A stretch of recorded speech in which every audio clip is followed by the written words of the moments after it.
Thank you for this introduction.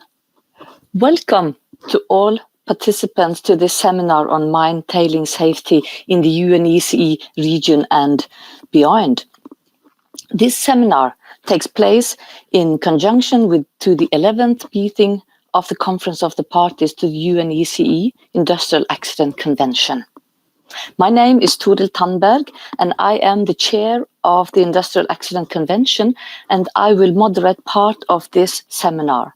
I work for the Norwegian Directorate for Civil Protection, and I will just now hand over to the other moderator of this seminar. Michael, please. Good morning. My name is Michael Strukel. I worked for the Austrian Economy Ministry until I retired 1.5 years ago. I'm active in the European, so to say, Seveso community since 1994, and I work now as vice chair for the convention, and I will moderate also parts of this meeting. Thank you. Thank you so much, Michael. And I'm very happy to say that more than 100 participants has registered to this seminar, and this is really good. Mine tailing safety has had a special place in the work of the Industrial Accident Convention since its earliest days. And it is key to accomplishing the prevention of industrial accident, responding to disaster risk, and being prepared in case accident does happen. The conventions work on land use planning, risk assessment, and the identification and notification of hazardous activities cannot be seen separate from the topic we are discussing today. They all come together in this issue of trying to achieve safe operation and management of mine tailings. Today, we will hear more about safety practices applied by competent authorities under the Convention, for example, to ensure the practical implementation of the UNECE safety guidelines and good practices for tailings management facilities. But there's more. We will also hear industry responses to future challenges posed by development superseding our traditional scope of mine tailings management. And last but not least, we want to discuss actions that could be taken to strengthen mine tailing safety in the region and beyond. Because, as you know, the Conference of the Parties will adopt a decision on strengthening mine tailing safety next week in its 11th meeting. And then before we start, I want to thank all the speakers and participants joining with open visions, sharing their views and experience from which we can all benefit. And especially thanks to all of you that has been joining from beyond the UNECE region, and that you allow us to learn from answers to challenges that affect all parts of the globe. We just had a few words from the Kudu on the practical issues. I also have a few practical issues that I will mention before we start with the session number 1. This seminar will be held with interpretation to English and Russian. And you can select the language in which you wish to hear the presentation on the bottom left side, and the default bottom is floor. The program of the seminar is available in the document listed in Documents tab, which you can find on the right-hand side of the Kudu platform. And I recommend you to use this file as your reference because we had to make some last-minute changes in the program. The presentations we will be listening today are limited to 5 or 10 minutes. And I ask every speaker to stick with that. And to help you, we will run a clock at the top of the screen. And once your time is up, I will kindly ask you to finish your intervention. And I hope you will understand that because of the sake of the fairness and the time management. We have to be strict on that. And this is, we have the time until 12:30 today. And if you have questions or comments, please, you can use the chat box to submit your statement or comments in writing. And during questions and answer session, there may be time for spoken intervention. And in this case, Michael and myself as moderator, we will ask you to request the floor by pushing the button in the lower right side of the screen, saying the request the microphone. And I would also like to invite the speakers that you can feel free to respond to any question in that chat box if you feel that you are the right one to answer the question or to give a comment. So I really look forward to this seminar now, and we will now turn to part one of the seminar, which is about exchange of experience. And the first session is about setting the scene in the area of mine tailing safety at the UNECE and the global level. And I will then like to invite Mr. Antonio Pedro, who is an expert member of the International Resource Panel and also a director of the United Nations Economic Commission for Africa's sub-regional office for Central Africa, to speak on global trends in mineral demand, resource use, mine tailing safety and sustainable development. So, Mr. Pedro, the floor is yours. Thank you, Chair. And I'd like to use this opportunity to thank UNECE for inviting the IRP and myself to this important conversation. I'd like to on the onset say that for me today, it's more than a conversation on mine tailing safety. Next slide, please. I see overall mine tailing safety as a component of a much wider and complex ecosystem and value chain. So today's conversation is about mining and SDG and the structural problems that compound the industry. It's about fostering material and environmental stewardship.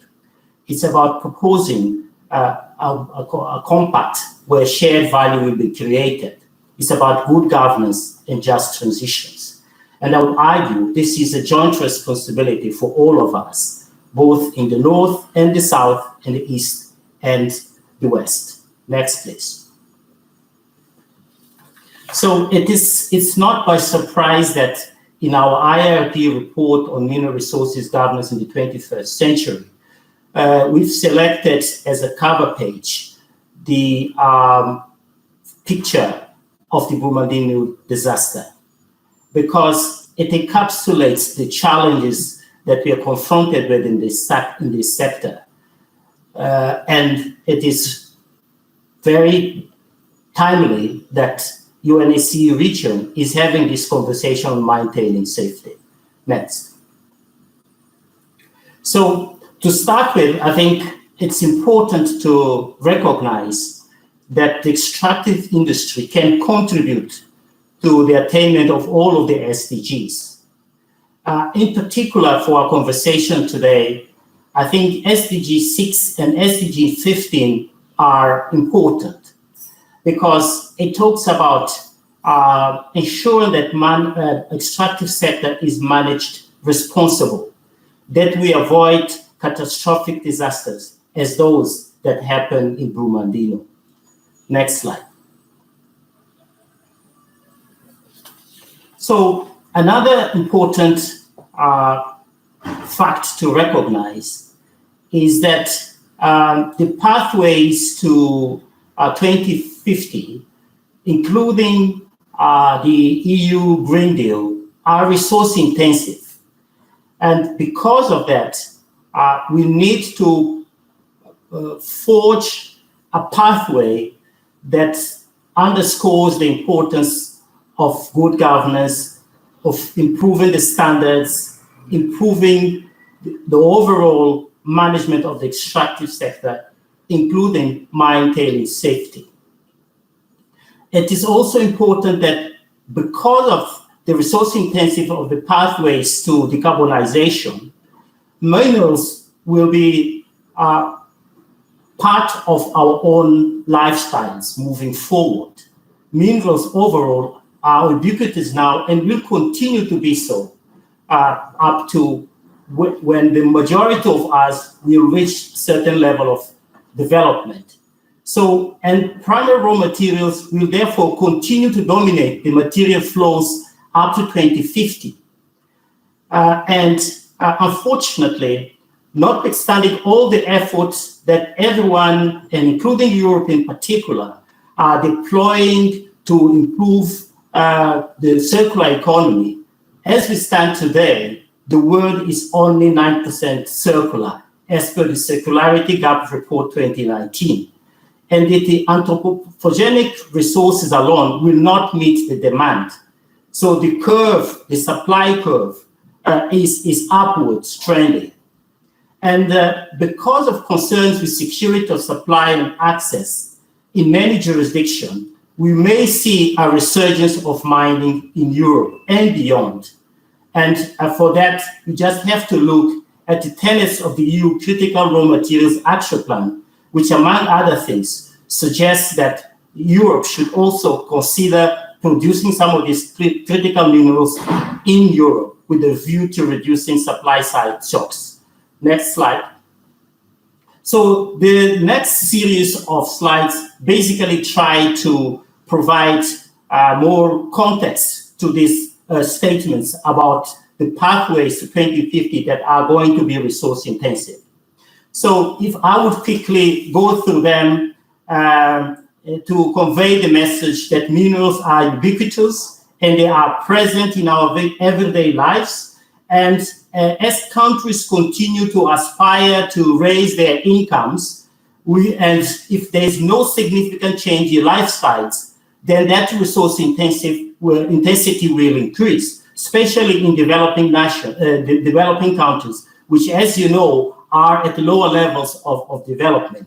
And the resource intensity theory suggests that until we reach the $16,000 per capita plateau, then we will not have reductions in resource intensity. So if you could please just move slide by slide now, because they're basically depicting these key messages, that from the old stone ages to the modern days, we've seen an increased contribution of minerals to our lifestyles, and that there is a growing demand for earth resources, especially in developing countries, which have requirements to build the roads, the cities, and so on, whilst, of course, in the industrial countries, now, as part of the Green Deals, the new economies, you see high-tech metals, the rare earths of these worlds sort of increasing upwards. Next, please. So again, this depicts exactly the same thing. The OECD projections suggest that we'll have a doubling of global materials use by 2060. And then the question arises, what kind of governance systems, what kind of standards will ensure that we'll continue to have sustainable lifestyles without necessarily compromising on environmental underpinnings? So the entire conversation about decoupling is a key component of our conversation today. Next, please. So this basically is a slide that shows that unless we change significantly our lifestyles, then our resource intensity will continue. Next. Again, this is from our Global Resources Outlook Report 2019. And here I would like to call your attention to the message number 2, which argues that historical and current patterns of natural resource use are resulting in increasing negative impacts on the environment and human health.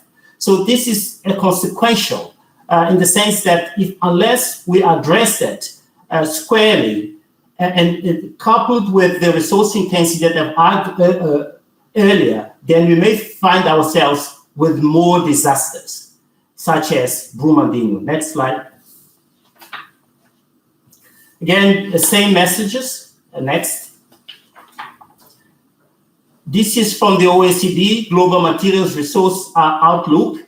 Again, that repeats and conveys the message that there will be a significant growth in materials use, coupled with environmental consequences of material extraction, processing, and waste. And this processing and waste is a matter that talks to the importance of having global standards for mine safety and for managing tailings.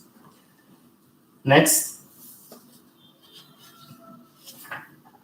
Please, you could proceed to the next one. And this is the EU Commission action plan that talks and calls for a greater security of supply and access, and also conveys the message that in some jurisdiction it will be important to consider mining in Europe, and that will come with its own consequences, given all sorts of factors, including increased density. Please, if I may, quickly now move, because I'm closing to my time. The next slides. So this suggests that we will have mining much closer than we expect. This picture here is about the British lithium mine in Cornwall, where they are pursuing mining with a view to ensure that the electric car industry is supplied by local sources, reducing their dependence, among other things, from sources outside. And this is an important component of the conversation between different regions, the home and host countries, the north and the south, west and east. Next.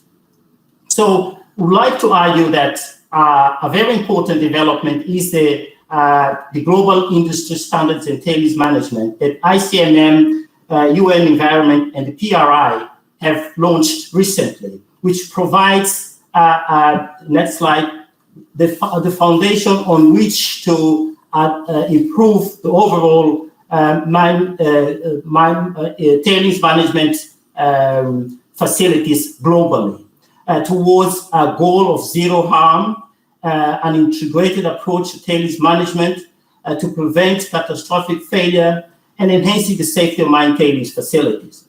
One of the points which I would like to call your attention to is the public disclosure of information about tailings facility to support public accountability and project-affected people so that they can meaningfully engage in decisions. And this is talks to the Aarhus Convention, which the UNECE houses. Next slide. However, the adoption of the global standard is not sufficient enough.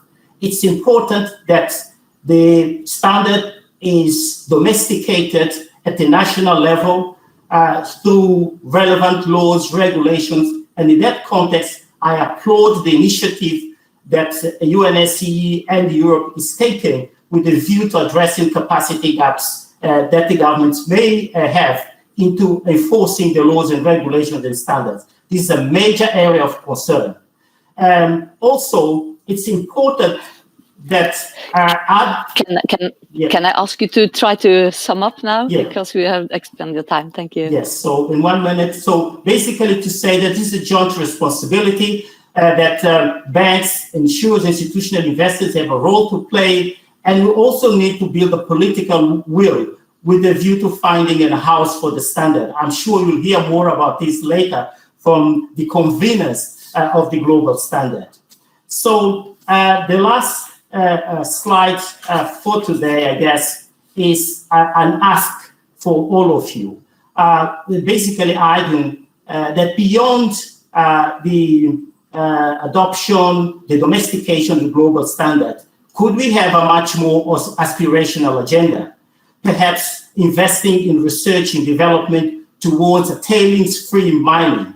And in this case, I would also like to call upon Europe in general and the European Commission in particular to utilize some of the instruments they have, like, for example, Horizon 2020, to support research towards less intrusive mining, because that overall will improve the acceptance of mining, especially when it is closer to home, closer to our jurisdictions. Let me stop here. Thank you very much for the opportunity. Over.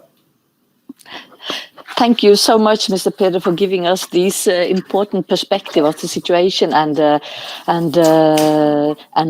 challenges and the needs. Thank you so much. And the next presenters I would like to invite Mr. Kosmol from the German Federal Environment Agency to tell us more about how the global developments described by you, Mr. Pedro, may affect the environmental hazards and the risk. Please, Mr. Kosmol, the floor is yours.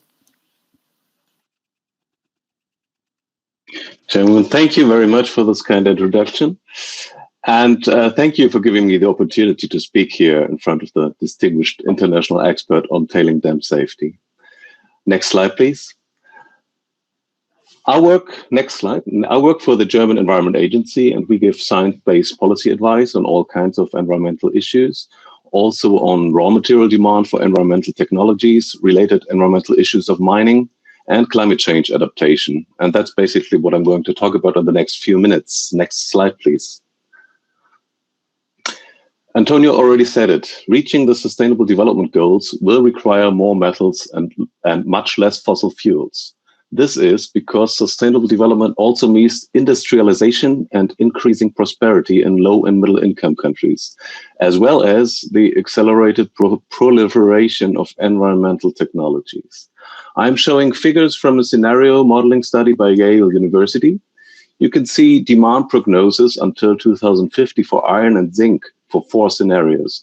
Most interesting, I find, the equitability world scenario, or you could say the sustainable development scenario, is showing the steepest increase in demand. And this looks similar for other base metals such as copper or nickel, which you can see in the middle, each dark red color in each lowest line. In the zinc diagram on the lower left, we can see another important aspect which Antonio already mentioned. Secondary production from recycling is likely to supply only a minor part. The major part will and must come from mining. Next slide, please. Why is that? The snake at the right illustrates that recycling can only maintain the materials in circulation and not increase the amount of materials in the anthroposphere. And the world economy is physically growing, even more in a sustainable development scenario. This has been analyzed by another modeling study by Leiden University. It modeled iron and aluminum production until 2100. And we can see for both that although circular economy is gaining importance, mining, the blue bumps, will supply the major part at least until the middle of the century, probably much further. Next slide, please. And now I would like to take a close-up look on material demand for environmental technologies. These are results from a study we commissioned on the potential of substitution to reduce the need for critical raw materials and environmental technologies. It analyzed material demand of 40 selected environmental technologies, including but not limited to clean energy.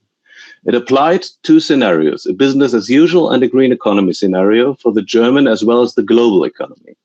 I just pick out the results for dysprosium, which is a rare earth metal used to make permanent magnets resistant to high temperatures, for example, for motors and electric vehicles. On the left, in the right-hand diagram, you can see the level of global dysprosium production in 2013. And on the right, the scenario modeling results for the global economy. We can see that already in a business as usual scenario, the annual demand in 2050 for the 40 selected technologies will be approximately 4 times as high as global production in 2013.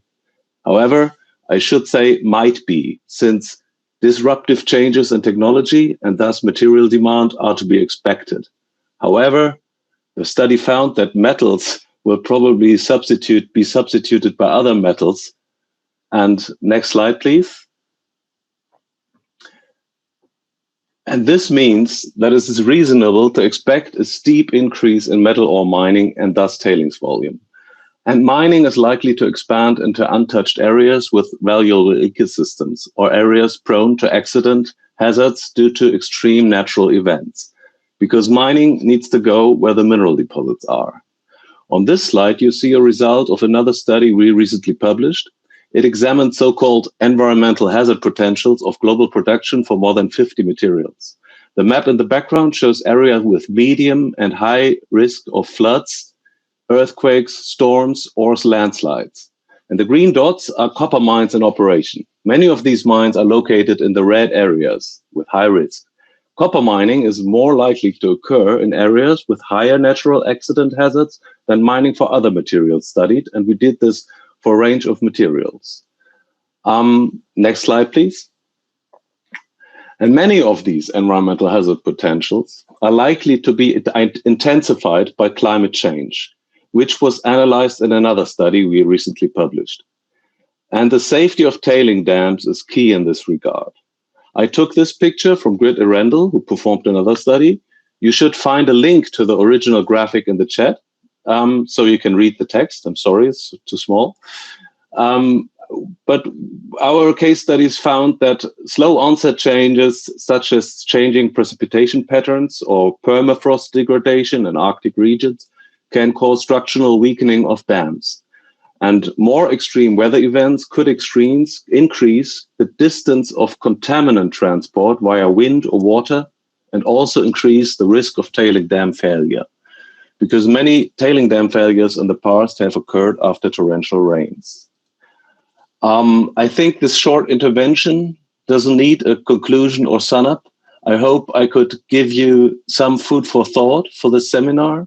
And I thank you very much for your attention and the opportunity to speak here. Thank you very much. Thank you very much, Jan, for highlighting the trends and the needs. And I really like your scenario-based intervention in this, and also about what is happening when we have this extreme weather situation. So thank you very much. This will really be good food for our thoughts. The next presentation is that I would like to invite Mrs. Martine Roux-Brossard to take the floor.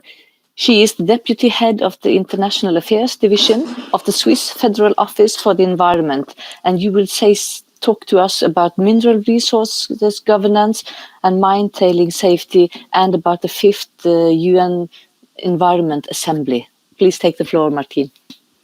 Yes, good morning, everybody. Thank you very much, Madam Chair.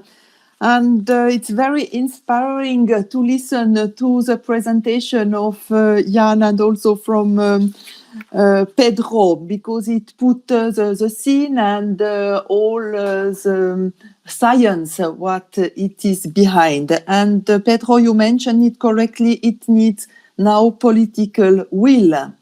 And I will explain you a little bit what happened at the UN Environmental Assembly in 2019. It was the first time that the topic extractive industry was put on the table at the highest political level. Next slide, please. We heard already the Sustainable Development Goals, the Paris Agreement, but also big infrastructure projects like Belt and Road Initiative, for example, New Silk Road will require minerals in vast quantity. But we also have COVID-19 recovery packages. Many countries will invest also in infrastructure, and altogether we will need sand for road, for building. We will need lithium, cobalt, graphite for renewable energy technology. We will also need copper for communication, digitalization. And we saw from the other presentations that over the next 2-3 decades, the extractive industry will struggle to meet the demand for raw material. They will also struggle, and also governments will face important environment challenges, and one of them will be tailings. And you know best what does it mean. Tailings management, tailings security. We will have also a new topic is sand. Sand management is very important. International, artisanal and small-scale mining all around the world is the big issue, but also the complex value chains of products. And the governance is very fragmented. We have standards here and there, but we don't have a big picture. What we need is sustainable management of mineral resources, and also to redirect the finance to sustainable activities. We speak a lot now about green finance, about our pension funds. They should be more sustainable, and it is all about that. And as mentioned before, UNEA 4 in 2019 decided to tackle this issue. Next slide. And what do they do? What happened? UNEA is all countries are represented. It happened in Nairobi, and all ministers of environment were there, but also other ministers.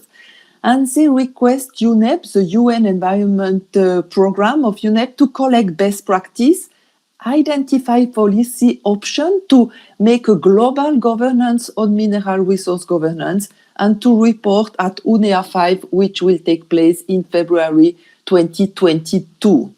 And what happened in the meantime, they gave regional consultation this summer. And Switzerland, they're very engaged and help UNEP to organize all this consultation. And UNECE countries, they were very present during this consultation. They make input, also written input, but participate at event. And we will see which kind of next step could be taken in 2022. Next slide, please. The report to UNEA 5 could provide options for next step. For example, to strengthen the governance. We need global standards for all over the world to have the same level playing field. And the report will probably say there are a multitude of standards, but they are not very aligned. They are too broad. Or we need a systematic approach, as it was mentioned also by Pedro before. Regarding tailings, we don't have a global international guidelines in specific areas. Like tailings, it should be needed for the next. Now we know we have a very good safety guidelines from UNECE. We have a good practice for tailings management facilities, and they are used at the regional scale. But now we could use UNEA 5 to put this guidance at the global level. And at the COP, at the next COP next week, the countries will agree on draft decision, and it will include an action that invite countries outside the region to use the safety guidelines. And I really hope that UNEA will be the next step to put these guidelines at the global level. And my last slide is regarding Switzerland engagement. You can say, why is Switzerland so engaged in tailings management or in mineral resource governance? It's for all countries very important. We saw, even if we don't have resources to extract in Switzerland, our consumption have an impact than more than 70% abroad. So we really feel responsible. And in Switzerland, we also have a lot of companies. They are dealing with mineral resource governance. They are also extractive industry, and in this regard, they are very engaged, and we are engaged at UNECE, industrial accident, but also in other fora like OECD or UNEP. And what I would like to give you for the seminar to consider really to work all together with other organizations and other countries to scale up the tailing management safety. Thank you very much. Thank you so much, Martine, and thank you for binding these keynote speeches together to point on the responsibility, not only for the countries that have the mines, but also the responsibility for the whole world, and also that we in the UNECE should take the option of letting our guidance be a part of that system. So now we will. Before we close this first session, we will be presented with an animated video on mine tailing safety, which is prepared by the Industrial Accident Convention for the sake of communication and outreach purposes, in order to increase awareness of mine tailings risks and which instruments that are available to manage those risks. And this video will, as you see, have Russian subtitle at the moment, but the Secretariat told that the Russian version of the video will be ready in a few weeks. So I will now give the floor to the Secretariat and show the video.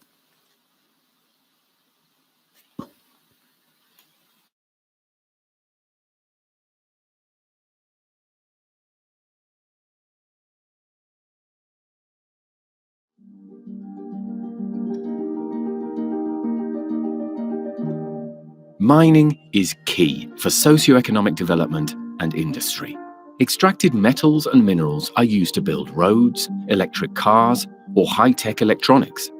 However, mining also generates large amounts of hazardous waste, which are often stored in specific facilities, like tailings dams or ponds.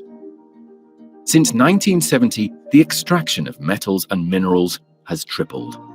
With the transition to a low-carbon economy, demand will grow even more, and so will mine waste. If poorly designed or managed, tailings facilities pose high risks to societies, the environment, and infrastructure. Failures can release flash flood-like mud waves, which destroy everything in their path.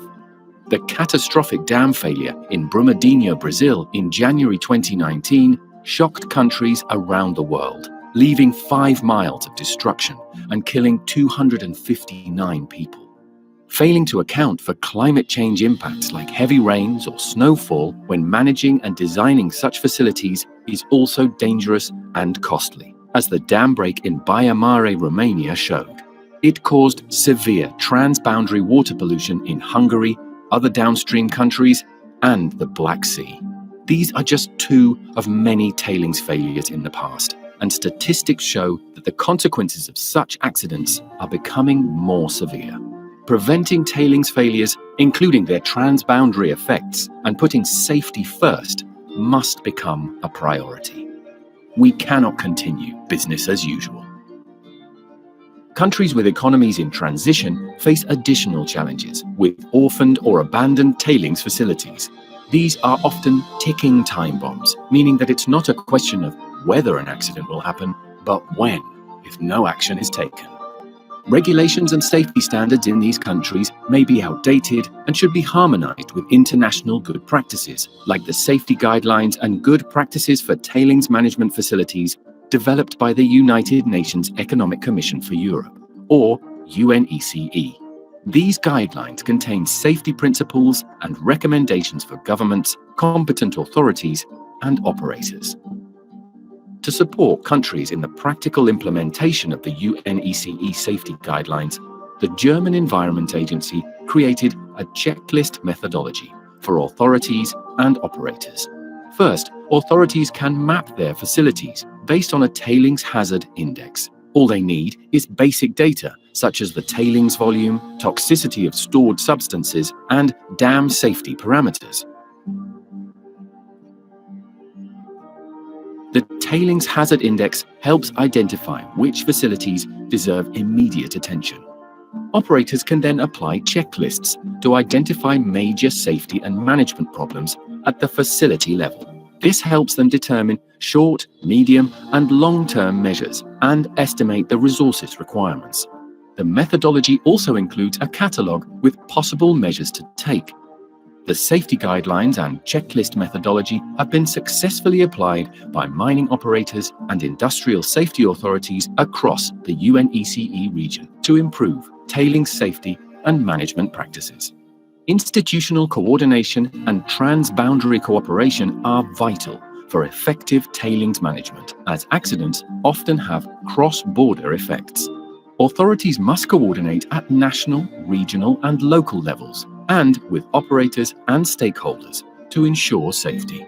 Just as they work together across borders to prevent accidents from happening, authorities and operators protect people's health and the environment. Besides local and regional benefits, improved tailings management contributes to accomplishing the objectives of Agenda 2030, with its Sendai framework for disaster risk reduction and the Sustainable Development Goals. It also strengthens mineral resource governance and sustainable infrastructure. With these practices applied, authorities and operators within and beyond the region will be ready to prevent accidents at tailings facilities. This is important on our path towards achieving zero failures and zero harm.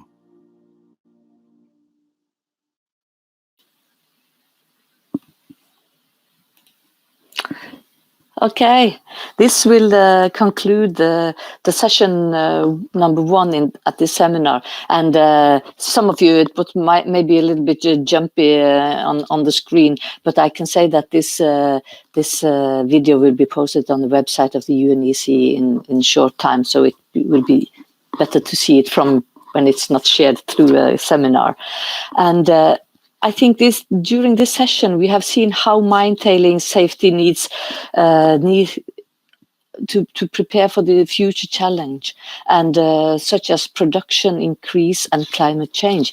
And I will say that the UNECE is well placed to take up the challenge of reviewing policies and also implementing standards and guidelines, and helping to achieve safe and sustainable mining. And I think this calls on the responsible nation, responsible industry, and other responsible stakeholders to do their work. And we will now turn to the next session of this seminar, which addresses experiences and lessons learned from the application of the mentioned safety guidelines and the methodology for improving tailing safety in the UNECE countries. And after the 3 presentations, we will have a question and answer session. And that will not be after each of the presentation, but at the end of the presentation number 3. And if you have any questions, you can submit them in the chat function. So first, I will give the floor to speak now is Claudia Campbell from the UNECE Secretariat to the Industrial Accident Convention. Please, Claudia, the floor is yours. Yes, thank you, Toril. I would like to talk about the experience with the application of the UNECE safety guidelines and the Dmf methodology in Kazakhstan and Tajikistan. Next slide, please. And you have just learned about the safety guidelines, and I would just like to add that these safety guidelines were developed jointly by the UNECE Industrial Accidents Convention and the UNECE Water Convention through their joint expert group on water and industrial accidents. Next slide.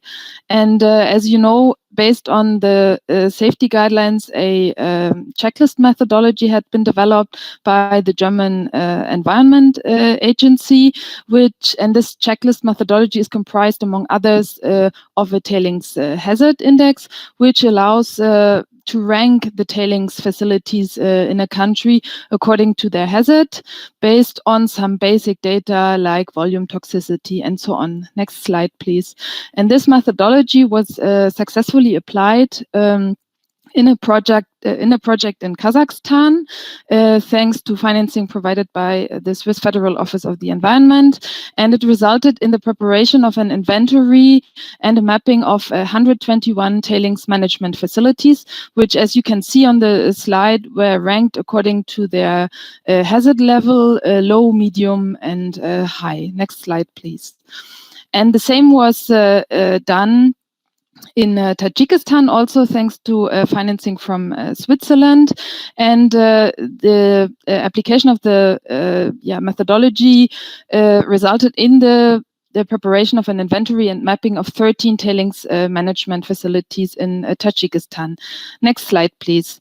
As part of the 2 previous projects in Kazakhstan and Tajikistan, also tailings management facilities with potential transboundary effects were identified based on the criteria under the UNECE Industrial Accidents Convention. And this resulted in the identification of 7 tailings facilities with transboundary effects in Kazakhstan. You can see them listed below, also ranked according to their hazard level. And basically these would have potential transboundary effects on the Russian Federation, either through the Irtysh River or through their location close to the border. And in Tajikistan, 4 tailings facilities capable of causing transboundary effects were identified. with potential effects actually on Uzbekistan, either through the Sarafshan River or through their location close to the border. And you can see that the first three tailings facilities are actually at the Sarafshan site. Next slide, please. Here you can see the tailings hazard index and how many tailings, I think there should be more to see actually on the slide, but okay, you would see how many tailings facilities in Kazakhstan and Tajikistan would have a high level, a medium level, or a low hazard level. Unfortunately, it's not very well visible, I believe. And you would also see the average value of the tailings hazard index for the country, which is in Kazakhstan 10.3 and in Tajikistan 10.7. And on the right side of the slide, you actually can see some of the tailings facilities with a high hazard level. And for example, in Tajikistan, the Sarafshan site would be among those. And we have just learned that this site would also have the potential to cause transboundary effects. Next slide, please. And this is the reason why the on-site training in Tajikistan is planned to be held at the Sarafshan site. It had to be postponed from this year to next year due to the COVID crisis. So the pictures you see on this slide are actually from the application of the checklist methodology in Altuntai Kokshetau in Kazakhstan in June 2019, where also experts from Kyrgyzstan and Tajikistan participated. Next slide, please. The results from the previous two projects were presented and discussed at the sub-regional workshop in Central Asia, and the workshop was attended by 70 representatives from competent authorities of all 5 Central Asian countries, and also operators from these countries attended the workshop. And on the next slide, you can see the conclusions and lessons learned from the application of the methodology and the safety guidelines. And this is, among others, the following. So tailing safety is a matter of regional concern, not just national concern. So there was a call for closer transboundary cooperation on this matter. And countries also recommended to apply the UNECE safety guidelines and Dmf methodology in all Central Asian countries to ensure harmonized safety standards and approaches. Countries acknowledged that there are outdated safety standards and management practices in place, so there is a need to update their national regulations and policies. And they also highlighted the need to improve interinstitutional cooperation and to develop a holistic approach towards the safe management of mine tailings in the country. In their countries. And on the next slide, you will see that these points were taken up in a follow-up project on strengthening mine tailing safety in Central Asia, also financed by Switzerland. And this is why Kazakhstan and Tajikistan are currently in the process of establishing an interinstitutional working group on mine tailing safety and the prevention of accidental water pollution. Uzbekistan has started to prepare an inventory and map its hazardous facilities. And also as part of the project, of course, continued engagement with partner organizations and policy dialogue will be continued, and transboundary cooperation will be strengthened. And with this, I would like to finalize my presentation. Thank you. Thank you so much, Claudia, for this presentation. I think it's so good to know that these guidelines, they have been used, and we have lots of experiences from them so far. And you underline also the transboundary issues that is so important that we can show. And I would now invite Mr. Gerhard Winkelmann-Oy from the German Federal Environment Agency, and also the co-chair of the Joint Expert Group on Water and Industrial Accidents, and even a member of the Bureau for the Industrial Accident Convention. I would say one of the most experienced person on this issue. And please, you can take the floor, Gert. Thank you very much, Dorel, and good morning. Good morning, ladies and gentlemen. My name is Gerhard Winkelmann-Oy. I'm working for the Federal Environment Agency in Germany. Next slide. I'm speaking here on behalf of the UNECE Joint Expert Group on the prevention of DMF accidents to transboundary waters. The check is a joint working group between the Water and the Industrial Accident Convention, and this group is justified already as water accidents comprise more than 95% of all transboundary accidents. Next slide. The strategy of the check is focused on the elaboration of products and tools which can be used as accepted good practice procedures to ensure conformity with international standards, in example, safety guidelines. We have already elaborated safety guidelines for pipelines, oil terminals, firewater retention, and tailing management facilities. Next slide, please. The work on the tailing management facilities is a good example how this work is supported by pilot projects within the technical assistance program of the German Ministry of the Environment. Let's see, we have started, next slide please. We have started already in 2013 in Ukraine, and we made a pilot project there with the result of an inventory of more than 400 DMF sites. We have developed a checklist for tailing management facilities and training, and we have developed a tailing hazard index. In the following years, next slide please. In the following years, we have developed the Dmf methodology further in several follow-up projects, and the latest are activities in the Caucasian countries in Armenia and Georgia, the Danube River Basin in cooperation with the ICPDR and especially in Romania, and actually in Kyrgyzstan. In the meantime, we have involved more than 16 UNECE countries in the training according to the DMF checklist, and we made up an inventory of around 1,000 DMF sites within the UNECE. Next slide, please. During these activities, we had to face, of course, a lot of problems in ECA countries. Especially, there's an uncertain regulatory basis concerning the DMF inspection and the regulatory background. So no safety standards or no sound safety standards are established in ECA countries. And there's a low information of competent authorities on DMF safety issues. There are split responsibilities in the administration, and of course a lack of information sharing in between the competent authorities. In general, there's a lack of DMF experts in ECA countries, and of course there's a lack of financial and human resources. Next slide, please. So these were the intentions also for our products to soften these problems, and the result is the DMF methodology, which has altogether 3 tools. First of all, the DMF checklist, which can be used for the safety evaluation of individual DMFs. And then we have a tailing hazard index and a tailing risk index, which can be used for prioritization and ranking of the hazard and risk of many DMFs. Next slide, please. Let's look a little bit closer. The checklist approach. The checklist is just an easy questionnaire for the identification of safety incompliances at the DMF site.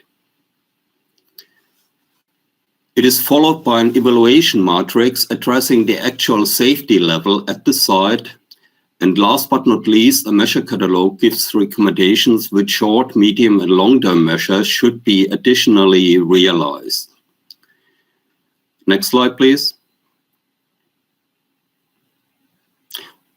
With the DMF checklist, the actual safety conditions according to the DMF life cycle, so life cycle design, operation, and closure, can be assessed. And you can specify the specific deficits according to hazard categories, and you're practicing an harmonized approach to different DMF facilities, and the inspection procedures by competent authorities and/or operators will be supported. Altogether, it is an excellent training tool for inspectors and operators up to our experience. Next slide, please. Let's look at the Tailing Hazard Index. It can be used for the ranking and prioritization of many DMF. It considers 5 parameters for hazard safety. First, of course, the DMF capacity, then the toxicity of tailings. Third, the management of the DMF, for example, whether it's inactive or closed. Fourth, the natural conditions specific to the site, for example, earthquake-rich region or flooding area. And last but not least, of course, the DMF safety. Next slide, please. The Tailing Hazard Index takes only the hazard and not the potential impact of the DMF accident account. Therefore, we have developed the Tailing Hazard Index further, and at the moment we elaborated a Tailing Risk Index, which is now compensating the disadvantage of the Tailing Hazard Index, not taking into account the impact of DMF accidents. With the Tailing Risk Index, we have considered the risk to population and the environment within an area of 10 kilometers to the tailing management facilities. Next slide, please. The Tailing Risk Index can be used to provide an overview of the different risks in large areas, for example, transboundary river basins or several countries, to indicate the most dangerous tailing management facilities on the national and international level, and to enable the prioritization of different types of risk, for example, to environment and to the population, and last but not least, to support TMF land use plannings. Next slide, please. In this slide, we have mapped around about 1,000 tailing management facilities within the UNECE region according to the Tailing Risk Index. The TMFs are classified according to very high, medium, and low risk according to the Tailing Risk Index. And you can see most of the very high risk TMFs are located in Central Asia, in the Ukraine, and in a less extent in Serbia. Perhaps these would be the regions where further activities should be addressed to. Next slide, please. My last slide makes up an outlook to further DMF safety developments. First, we like to address this problem also in other joint river basins. We have done this in good cooperation with the ICPDR already for the Danube, but maybe other river basins like Kura in the Caucasus are going to follow. Second, we want to add more specific land use planning aspects at individual TMFs, perhaps as a separate annex to the checklist. And third, the transboundary TMF contingency planning should be integrated in international warning and alert systems, as DMF failures have a quite different impact to population and environment, like conventional accidents from industry. Yeah. This was my last slide. Thank you for listening. All information can be received on that link. It will be replaced by a shorter one soon, or just email me and ask for information. I like to mention at the very end that we made up also an hazard analysis of more than 320 accidents that happened in the past, in the last 60 years. And what came out accidents, DMF accidents, are extremely costly. The range is between several hundreds of millions of dollars to billions of dollars. So the safety of tailing management facility is not only ecologically a must, but also economically. Thank you. Thank you so much, Gert, for this important presentation and also how this the methodology and has been developed and how it has been used, and as I understand, this is still developing, and the need of training in the countries is so important. And so there are some questions to you in the chat, but we will come back to that in the Q&A session. The next speaker is Mr. Adam Kovac you are working in the International Commission for the Protection of the Danube River. You will tell us something about the application of this Dmf methodology and the safety guidelines in that region. So please take the floor. Thank you, Madam Chair. That's correct. I will talk about the application aspects. Thank you very much for having me. It's a great pleasure to contribute to the program. Basically, today I would like to give you a short summary of the outcomes of the projects which have been implemented recently by the ICPDR in cooperation with the German Environment Agency. For those who don't know the ICPDR, we are an international river basin organization which is coordinating transboundary water management in the Danube River Basin. We also harmonize and facilitate the implementation of the Water Framework Directive and the Flood Directive.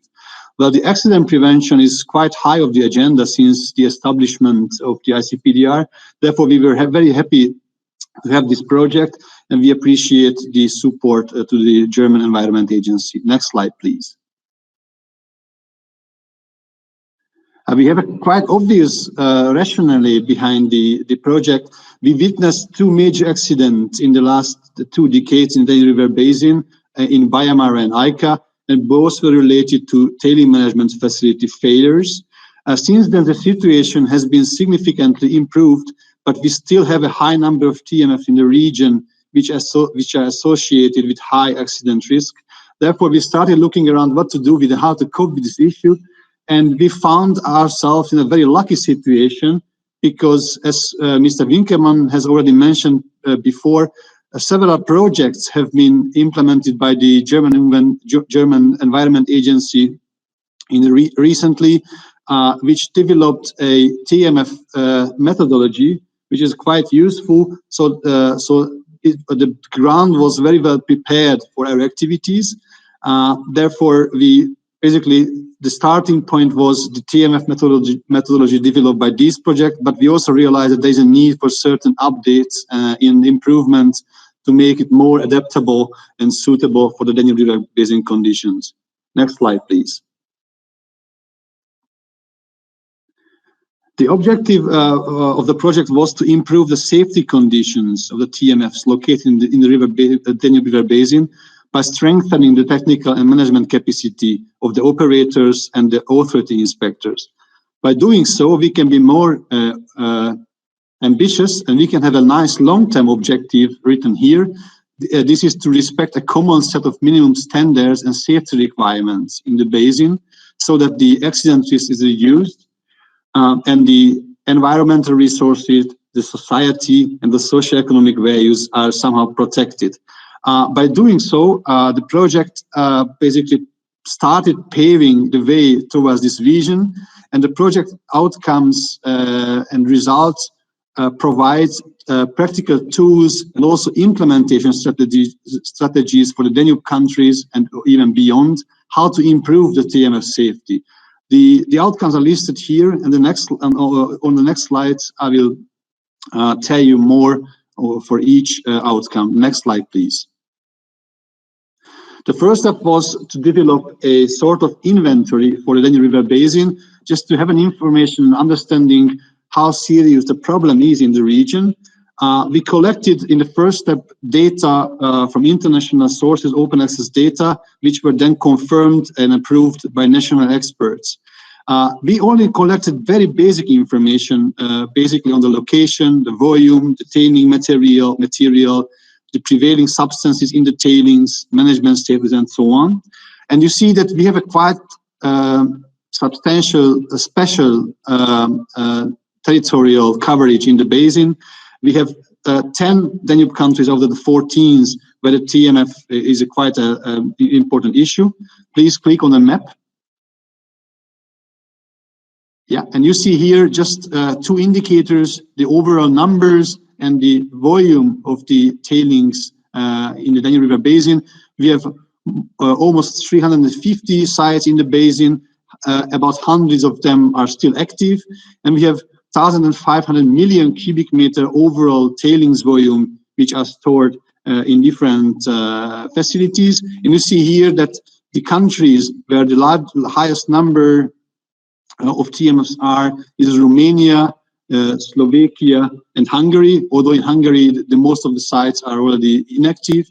Whereas in terms of the volume, we have Serbia as the most important country, but also Romania and Slovakia are important.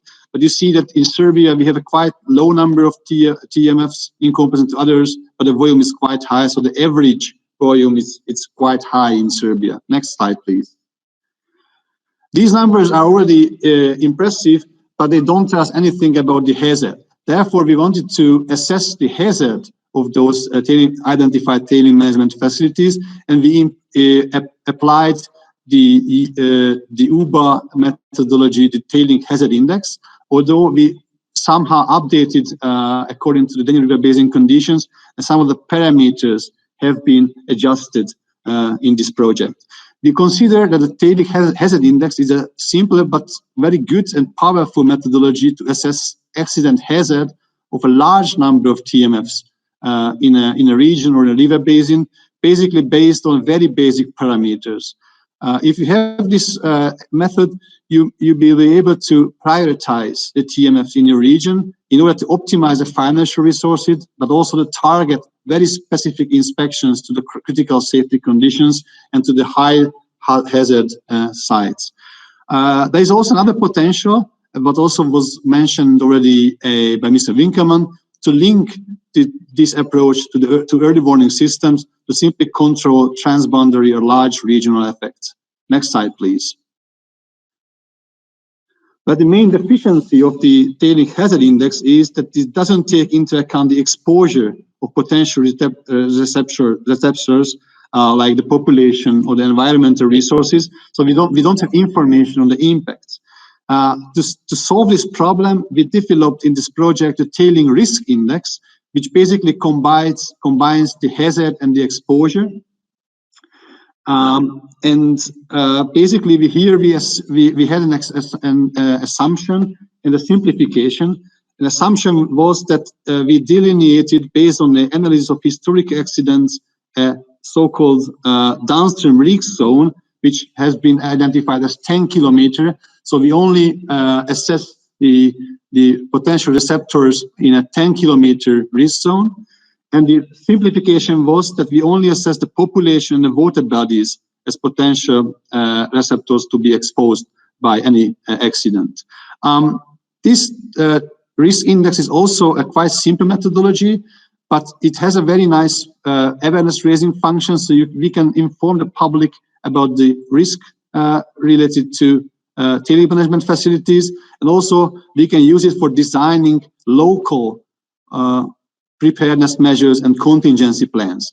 As was also mentioned by Mr. Winkelmann, another key feature is to link the risk index methodology to land use planning, particularly if new sites are placed or there is a need for capacity enlargement. Next slide, please. Now you learned that we have two approaches, the tailing hazard index and the tailing risk index. So we thought that it might be worth to compare them and to learn about them and how different they might be. And you see here a comparison, basically a diagram showing the rank of according to the tailing risk index and the tailing hazard index. And one blue dot represents a TMF in the Danube River Basin. We did it for 350 sites. And you see also a black line, which is a theoretical case when the ranks are identical for according to the both lists. And you see here that for a lot of sites, the ranks values are quite close to each other, we have a significant number of TMFs where these ranks are different. And this is you can see here how these dots are scattered around this black line, and this is very visible for the 10% highly dangerous sites. Only 50% of the two lists are identical. So 50% of the sites are different on the two 10% lists, and only we have 10 TMFs in total where the ranks are different. And this indicates for us that using the THI, so the Tailings Hazard Index, to assessing the impacts might be misleading, because you see here that the ranks are quite different if you use the Tailing Risk Index. Next slide, please. Another important outcome of the project was to update and further improve the checklist methodology, which was also presented by Mr. Winkelmann. Here we amended the checklist based on the latest EU legislation, the best available technical reference document, and available technical reports. We also improved the evaluation tool. We made it more user-friendly and practical, and we consider that this is an excellent training tool for authority inspectors, and also it could be a very good education material for the universities. But also it's recommended to use this tool at the facilities for the operators as a self-assessment tool. And in the ideal case, both the operators and the authority inspectors would use the same methodology and the same measure of catalogs that would ensure the consistency for the evaluation of the TMF safety. We are very proud that we tested the checklist methodology at Baia Mare, at the iconic tailing management facility in Romania. We went to the site and we tested at least part of the checklist. Then we discussed the results at an international training event in Romania, and these results were supporting the further development of the checklist. The last slide, please, the next one. The last slide is about policy making, because we also saw a strong political dimension beside the practical products, and we want to ensure that these products are sustainable at both the transboundary and the national level. The ICPDR will release a position paper on the TMF issue with recommendations at both technical and policy making levels. So we want to raise our voice as an International River Basin Commission. We will also maintain this inventory as a living database, subject to further improvements and updates where necessary. We will also support further demonstration projects and trainings, particularly in the south region in the Danube River Basin, potentially in the Sava area. Also importantly, we want to incorporate the inputs and outcomes of the project to the third Danube River Basin Management Plan for both the pressure assessment and also the measures to preventing accidents. But also with this activity, the countries will jointly commit themselves to prevent transboundary accident pollution of waters. Finally, the last point is on the national sustainability. Basically, we would like to encourage the new countries to make use of the results. We believe that the project provides a good concept and tools for national follow-up activities. The checklists have been translated to Romanian and Hungarian languages so that the countries will be in position to start national programs. Next slide, please. I will stop here. Thank you very much for your kind attention. Please visit us if you are interested how the transboundary water management is being done in the Danube River Basin. Thank you very much. Thank you so much, Adam, for this interesting presentation of the nice example of how the TMF methodology has been applied, and also in a transboundary setting. And as I can hear, and as you told us, the methodology is really helpful at the regional level when it comes to both means and the administrative support on handling this issue. And I see that we have a few comments and questions in the chat box. I will ask Gert Winkelmann to answer one of them in the chat, because they are asking for a link, and there is to the report with the 1,000 facilities, if that is available public. exactly. And the other question we have decided to, which is from Chris Dykens, the former chair of this convention, and we will try to move this question to the session number 3, because we think that fit in there, and we hope we can come back to you, Chris, in this issue. And it's a challenge to, and it's inspiring to have a seminar like this. And when we have questions and comments, and we have an agreement, because we have heard from the presenters today that there have been projects in different countries, and we now will hear from both Kazakhstan and Tajikistan. They have some intervention and want to make some statements. So if I can give the floor to Kazakhstan first.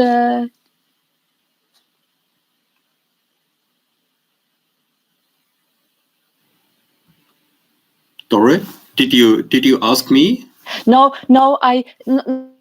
not now. I will, if you can go into the chat and answer a question about a publication. Yeah, okay. Yes, thank you. And but I was supposed to have a presentation, or not presentation, but a comment from Kazakhstan. They would take the floor. So if the Secretariat can help to give them the floor, I will be very happy. I see that we have some from Kazakhstan. Please take the floor.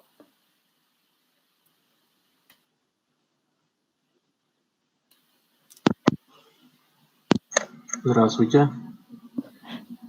Yes, you can see. Good morning.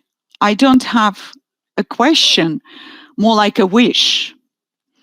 As it was presented earlier today, Kazakhstan has participated in the implementation of the project on tailings safety in Kazakhstan and Central Asia, and it has been a party to the convention for a number of years, and we believe that the provisions of the convention are reflected in full in our national legal documents, and we are engaged actively in it, and we are implementing projects on the improvement of tailings safety in Kazakhstan, and we have done a lot to improve their safety, and we have done a mapping exercise as well, and we have organized trainings on the practical implementation of the methodology developed by the German Environmental Agency that was presented earlier today. And in the framework of the follow-up on the improvement of tailings safety, Kazakhstan has participated in the work of the Commission on the improvement of the water resource management. And I can tell you that thanks to these partnership projects and assistant projects, we are improving daily our understanding of the provisions of the convention and of the tools it's providing, and it allows countries to share their experience, and our national experts are meeting at workshops, at special meetings organized in order to share information and their experience in tailings management. And the UNECE and its projects is contributing greatly to the implementation of national programs. And this is a great tool for effective and efficient cooperation. And this has formed a platform that assists us in looking for solutions and improving interaction between countries and creating a dialogue between our countries. And I believe that if more countries join the convention, become parties to the convention, it will improve their potential in ensuring tailings safety. Thank you so very much for your attention. Thank you so much for these comments. And also, I heard that you underlined that projects like this, it's important that they are sustainable and that activities and the project really makes a difference in the countries. And also, thanks for inspiring to that other countries also in the future need and should join the convention. I will now give the floor to Tajikistan, if the Secretariat can help them to come to the floor.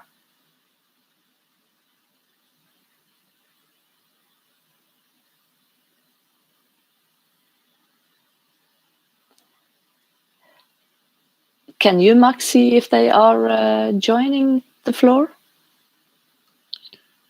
Yes, they are joining at the moment. Thank you. Just need to switch on their microphone still.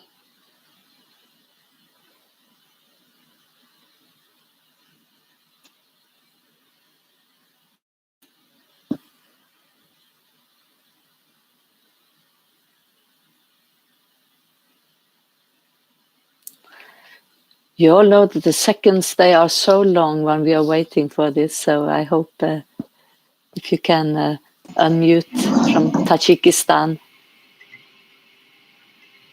Hello. Yes, hello. Please take the floor. Can you see me? Yes, yes, welcome. I can see you. Yes, please take the floor. Спасибо, уважаемые коллеги. Thank you very much, dear colleagues, ladies and gentlemen. My name is Ardasher Mirzazada. I'm Deputy Head of the Department of Safe Mining and Supervision of Mining of Tajikistan. And first of all, I would like to thank UNECE and international donors for the support they provide in the implementation of our projects aimed at tailings safety and for cooperation programs that are being implemented in Tajikistan, and the state supervision of the industrial safety in Tajikistan is a fully empowered state agency that is acting on the implementation of legal acts in our country, on the use and protection, on the use of the natural resources and the geological prospection of our soil, and the accelerated industrialization of Tajikistan increases the demand on industrial raw materials, and it increases the production levels, and therefore it leads to a more acute safety issue for our companies. Therefore, the support we receive on improving the tailings safety that was initiated in 2019 is very important, and the fact that we joined this project is a proof of the success of this initiative. And the Minister of Mineral Resources of Tajikistan is personally following the project. In 2019, there were 2 workshops in the framework of this project. As for the second seminar, representatives of the extracting industry participated in it. It took place in Almaty, in Kazakhstan, in one of our neighbor countries. And unfortunately, because of the rapid spread of COVID-19 and because of the pandemic, we couldn't organize a planned workshop this year. But I can tell you that all tailing management facilities in Tajikistan have already been assessed using this new methodology that has already been explained earlier today. And our service in 2020, our service developed 6 legal acts aimed at improving the industrial safety of tailings, taking into account the requirements of the global standard and the methodology of the global methodology for the improvement of tailings safety. And we understand well the importance of this work because it can have transboundary impact. And in our turn, we are ready to work together to partner with all stakeholders, all interested parties. And I would like to thank the organizers of this seminar once again for their invitation, the government of Switzerland, the UNECE, and all experts of the department working on that. I'm sorry, there is the background noise and I couldn't distinguish the names. Sorry. Thank you so much. Thank you so much for your comments and statement, and I really, indeed, I would like also to say that it's so important that we have active partners in this project, and also that this has also shown that how important it is that countries like Germany, like Switzerland, they take active part in financing of these projects through the work program of the convention. So this is something we will also discuss next week, and I really urge that the donor countries can still be active parts in this important project and issues. So I think now I know that we have expanded the time limit, but I can assure you that we have a buffer at the end of the seminar. So we will finalize our seminar at 12:30 as planned. And I think that we can conclude that experience with the UNECE safety guidelines and the related Dmf methodology is growing. We have heard examples on that during the session, and not only in countries with economics in transition, but all over the UNECE region. And the recent updates presented will help to prepare mine tailings managers to understand and also to assess the risk they are faced with. And we hope that the way forward would be a broader uptake of the guidance and the methodology, and also increase the experience with tailings risk index, which has been mentioned here. And the integration of TMF risks in transboundary river basin management plans or agreements can also help the governments in accounting for mine tailing safety in their policy planning. And this good example was given in the context of the ECPDR. And now I will give the difficult issue to Michael Struckel, the Vice Chair of the Industrial Accident Convention, to guide us through part 2. And I give you with the minus of the timing, but I assure that we will manage this as well. So please, Michael, I give the floor to you now. Yeah, thank you very much, Toril, for your excellent moderation. Very fine. I know time is against us, but we'll make it up at the end of the seminar, I'm sure. I would also like everybody for joining for this seminar, which is covering a topic which is not new yet, but it continues to be relevant, and one might even say increasingly urgent. And some short personal words from my side. I was more in the field of process industry when I joined the project, which was presented by Adam Kovac just before, and then I realized the hazard potential of the whole area we are talking about now.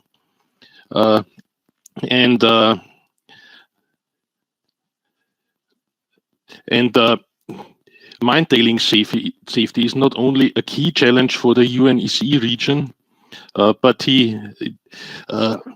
we can learn from the way countries beyond the region are dealing with the challenges for the future. And this will be addressed in session 3 now, which is merged with session 4, so there was a last-minute change in the program. So the title now reads Experiences, Lessons Learned and Proposed Actions for Safe Management of Mine Tailings from Stakeholders in and Beyond the UNECE region. And here we have a presentation from Mongolia. I must say I'm very happy that we have this presentation, taking into account how complicated it is to keep up business in the administration in times of the COVID crisis. So we hear now the presentation of Mr. Oktgonpaya. I hope I pronounce it correctly. He's a senior officer in the Ministry of Mining and Heavy Industry of Mongolia, in the Department for Mining Policy and the Division for Techniques and Technology. So please, Mr. Oktgonpaya, the floor is yours. Thank you very much. Hello, everybody. First of all, I have to thank for giving opportunity attend the mine tailing safety in the UNECE region online seminar. Thank you very much. It's my pleasure to participate this seminar. I want to talk about very shortly presentation about policy and practice to support mining waste management. Please, next slide, please. Here's the contents. First, I will talk about a short introduction of Mongolia, and second is government to support mining tailings systems, and last I will talk about a good example. It's Mongolian biggest one is a copper mining company. I will talk about that. Please, next slide. Here is Mongolia. Mining is important to national economy of Mongolia, and Mongolia has many resources such as coal, copper, gold, and other metals, other minerals. And we can see Mongolian gross domestic product is occurs it's 19%, and industrial production rate is around approximately 70%, and foreign investments are 73% is invest to mining companies, and also Mongolian all exports production is nearly to 94% is mining products. And sorry about that. Some text is very tiny, and here is also in right side, it's a copper production, copper concentration export, and also coal export is some diagrams there is showing. And next slide, please. And as we seen, our mining is improving in my country, and I want to talk about this. Here is a very short legal regulation about Mongolian government. And first I have to talk about minerals law of Article 39. It's a environmental protection obligation of mining license holders. And last year,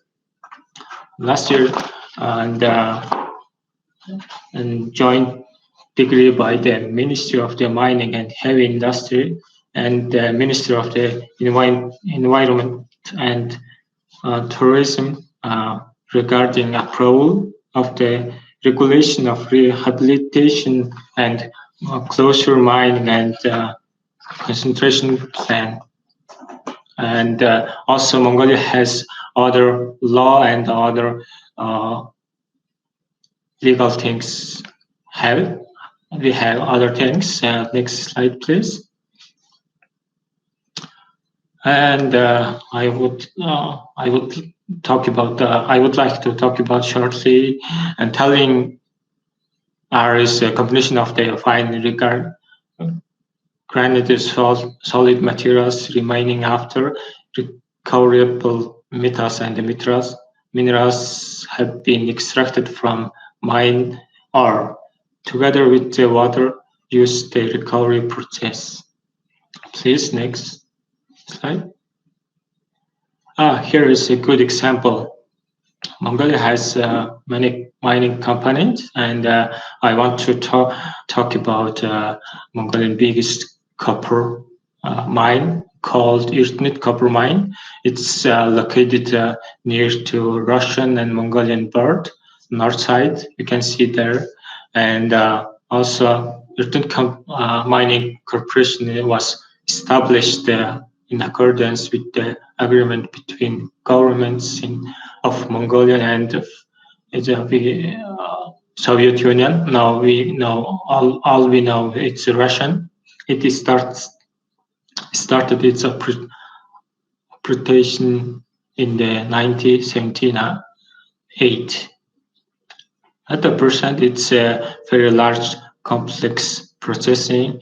It's 32 million tons of the ore per year and producing around 530,000 tons of copper concentrate and around 4.5 thousand tons molybdenum concentrate annually.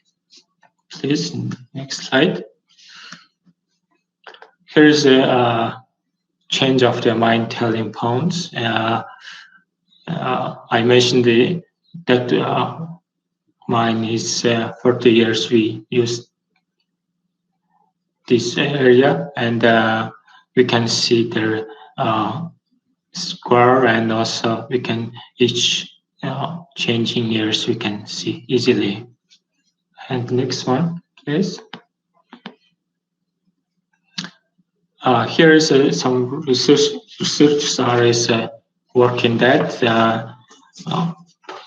company's tailing is possible to developing, and many several options they suggested, and we can see that the pound we can use next 40 years we can use it. Please, next. Please, next slide. Yeah, here is now we are using mine tailing management systems for sections. First one is of course it's tailing slurry transportation hydraulic system, and second one is tailing ponds, and third one is effluent discharge water to plant, and fourth one is environmental protection systems. Next, please. Tailing pond storage. Now it's tailing pond occurs square meters 2,000, approximately 2,000 hectare, and waste dust square meter is 1,300 hectare. It means 839 million tons. And next slide, please. Researchers suggest the company, and there is some disadvantage, and also there is advantage.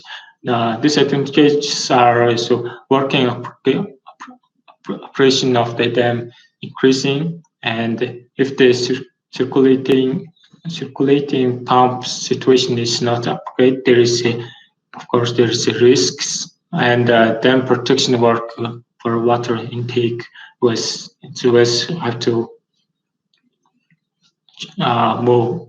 There's many works, and advantage is it's available to until end of the 2061. We can use in next 40 years, and also construction of the new tailing pond requires less time and investment, and rehabilitation of the 1,500 hectares will reduce the area white dust. And next slide, please. Thank you very much paying attention to me, and this seminar is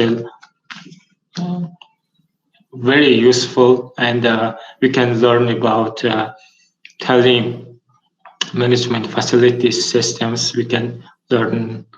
I hope we can learn a lot. Thank you very much for paying attention.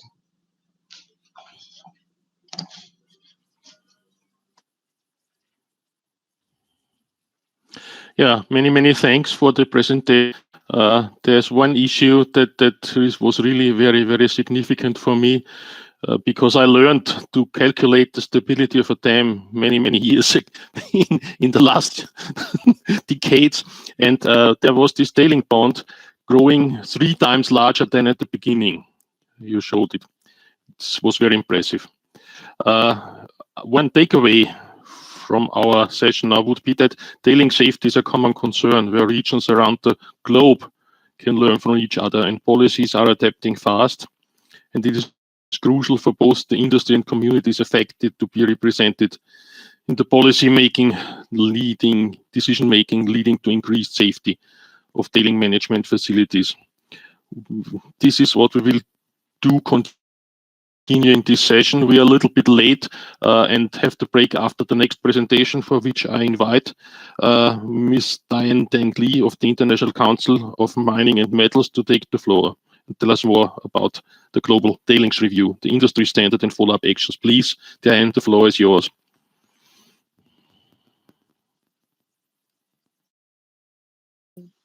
Thank you. Just to check if you can hear me.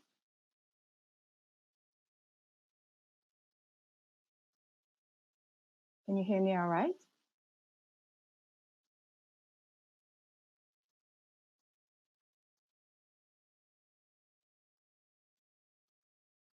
Okay, great. As Antonio presented at the beginning, we, International Council on Mining and Metals, co-convened the Global Tailings Review last year in response to the dam collapse in Brumadinho.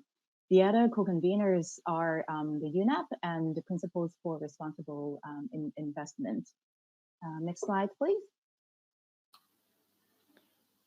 The standard was developed through an independent process chaired by Dr. Bruno Oberle, who is the former state secretary of for the environment of Switzerland, with the support of a multidisciplinary expert panel and valuable input from a multi-stakeholder advisory group, including Antonio Pedro.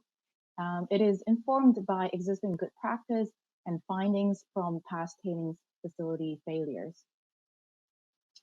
Next slide, please. Diane, could you increase the volume because we hear you very weak? Okay. Is this better now? Not for me. Is this better? This is better now. Yes, thank you. Okay, great. Thank you. Let me carry on. The global tailings review process involved extensive public consultation with affected communities, government representatives, investors, multilateral organizations, and mining industry stakeholders. As the Global Tailings Review is committed to transparency, the chair has published a consultation report that reflects the feedback received, as well as how that feedback was processed and addressed in the standard. And the consultation report is available on the Global Tailings Review website. Next slide, please. The standard was launched in August this year, and it is the first global tailings standard that can be applied to existing and future tailings facilities. It is endorsed by all of the 3 co-conveners and strives to achieve the ultimate goal of zero harm to people and planet. And next slide, please. In essence, the standard, which consists of 77 requirements, strengthens existing environmental, social, and governance requirements in the mining industry by integrating social, environmental, and technical considerations in a comprehensive manner that will be new to a number of regions. It covers the entire tailings facility life cycle from site selection, design and construction, through to management and reporting, to closure and post-closure. It also elevates accountability to the highest organizational levels, and it adds new requirements for independent oversight. And it establishes clear expectations around global transparency and disclosure requirements, helping to improve understanding by interested stakeholders. Next slide, please. So here are some of the examples of the requirements of the standard. As I mentioned, there are 77, so I just kind of wanted to highlight a few of those. It emphasizes the meaningful engagement of project-affected people. It has a system of consequence classification. It includes requirements for accountable executives to be directly answerable to CEOs on matters related to tailings management. And it includes the establishment of the Independent Tailings Review Board for tailings facility with very high or extreme consequence classifications. And it has requirements around engagement with public sector agencies and local authorities, especially for emergency preparedness and response plans. Next slide, please.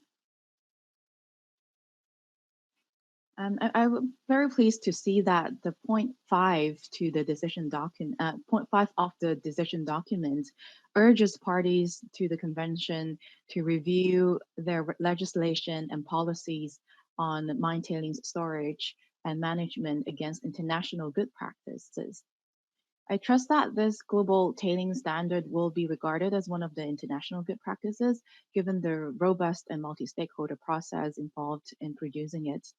And as Antonio Pedro presented in the beginning, that this standard will assist in the transformation of a normative set of expectations to hard law. Next slide. So further documents under development by ICMM. To support the implementation of the standard, we're also developing a conformance protocol. It will map closely to the standard and its 77 requirements, and it will support either self-assessment or independent third-party assessments of a company's progress with implementing the standard. It will be expected to be released in the first quarter of next year, and our members will have committed to following the conformance protocol. It will also be made publicly available. At the same time, we are developing a good practice guide on tailings management, which supports the implementation of good governance and engineering practices for tailings management, and supports continuous improvement in the management of tailings facilities and help to foster and strengthen the corporate safety culture. Also, as with the conformance protocol, it is also expected to be launched in the first quarter of next year. So this is all I have as in terms of the slides, and if there are any questions, I will be happy to answer them through the chat box. Thank you.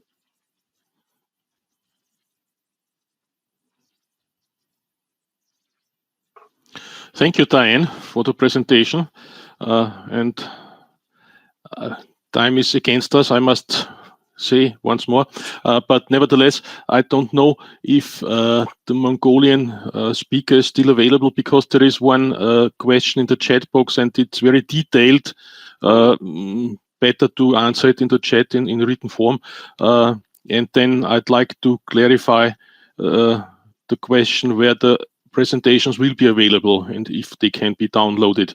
I have no information so far, but I can announce it a little bit later. But for now, since we are really running behind our schedule, I'll ask you that we have a break of sharp 10 minutes, please, exactly, and be back in 10 minutes. The clock will be started now. Thank you. Yeah, welcome back.